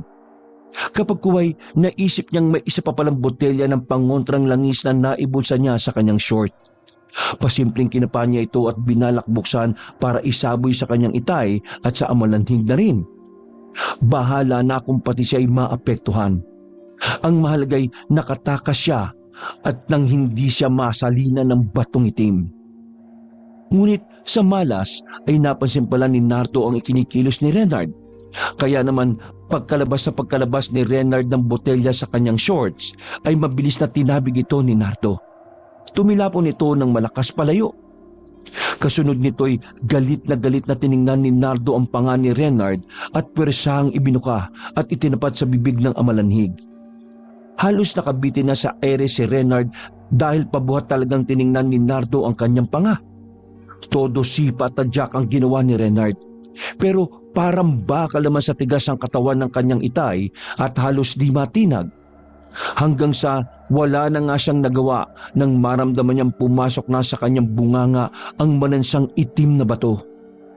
Automatic niya itong nalunok sa halip na isusuka sana niya dahil sa sobrang pandidiri. Matapos yo'y binitiwan na ni Nardo si Renard. Napakalawak ng pagkakangisi nito. Ang amalanhig naman ay biglang umusok ang buong katawan at unti-unting naupos na parang kandila at naging tumpok ng abo. Ha! Sa wakas ay aswang ka na rin, anak. Isusunod na natin ang iyong inay. Nagbabaga ang mga matang tinitigan ni Renard ang kanyang itay. Hindi na maitago ang galit niya rito. Maya-maya'y bigla siyang nagkikisay. Hindi niya maintindihan kung ano ang nangyayari sa kanyang katawan. Tila may naglalabang kung ano sa kaloob-looban niya. Ayan na, anak. Magiging aswang ka na ng tuluyan. Hindi talaga mapigilan ni Renard ang kanyang pakikisay. Magkagayon man, dahil nakalaya na siya sa mahigpit na pagkakahawak sa kanya ng kanyang itay, ay sinamantala pa rin niya ang pagkakataon para tumakas. Mabilis siyang sumibad ng takbo. Hinayaan lang naman siya ni Nardo. Sa halip ay tuwang-tuwa pa nga ito nang makita nitong habang sumisibad ng takbo si Renard ay unti-unting nagbabago ang itsura. Nagtuloy-tuloy na ang kanyang pagiging aswang. Si Mang Teban at Kirby ay lumabas na rin sa bahay ng kamag-anak ni Mang Teban para mamudmod ng mga pangontrang langis sa kanilang mga kababaryo. Eto Kirby. Ito pala ang pagpabalik ng isa kong medalyon mula kay Ethan. Ito ang kailangan mo para riyan sa mutya mong bato. Nakiramdaman mo lang palagi yan at ang batong mutya mo. Mati ka namang aalalayan ng mga yan kung ano ang dapat mong gawin. O paano? Tara na! Hiyawan ng mga tao at mga singasing ng mga amalanhig at ng mga naging aswang nilang mga kababaryo ang sumalubong sa pandinig ni Mang Teban at Kirby paglabas nila. Napasabak kaagad sila sa pakikipaglaban sa mga aswang at amalanhig na nakakasalubong nila. Madali lang nilang napapabagsak ang mga naging aswang. Pero ang mga amalanhig ay pahirapan palang ibagsak dahil kapag nadedihado pala ay mabilis silang tumatalilis patakas. Hindi nga talaga sila basta normal na mga amalanhig lang.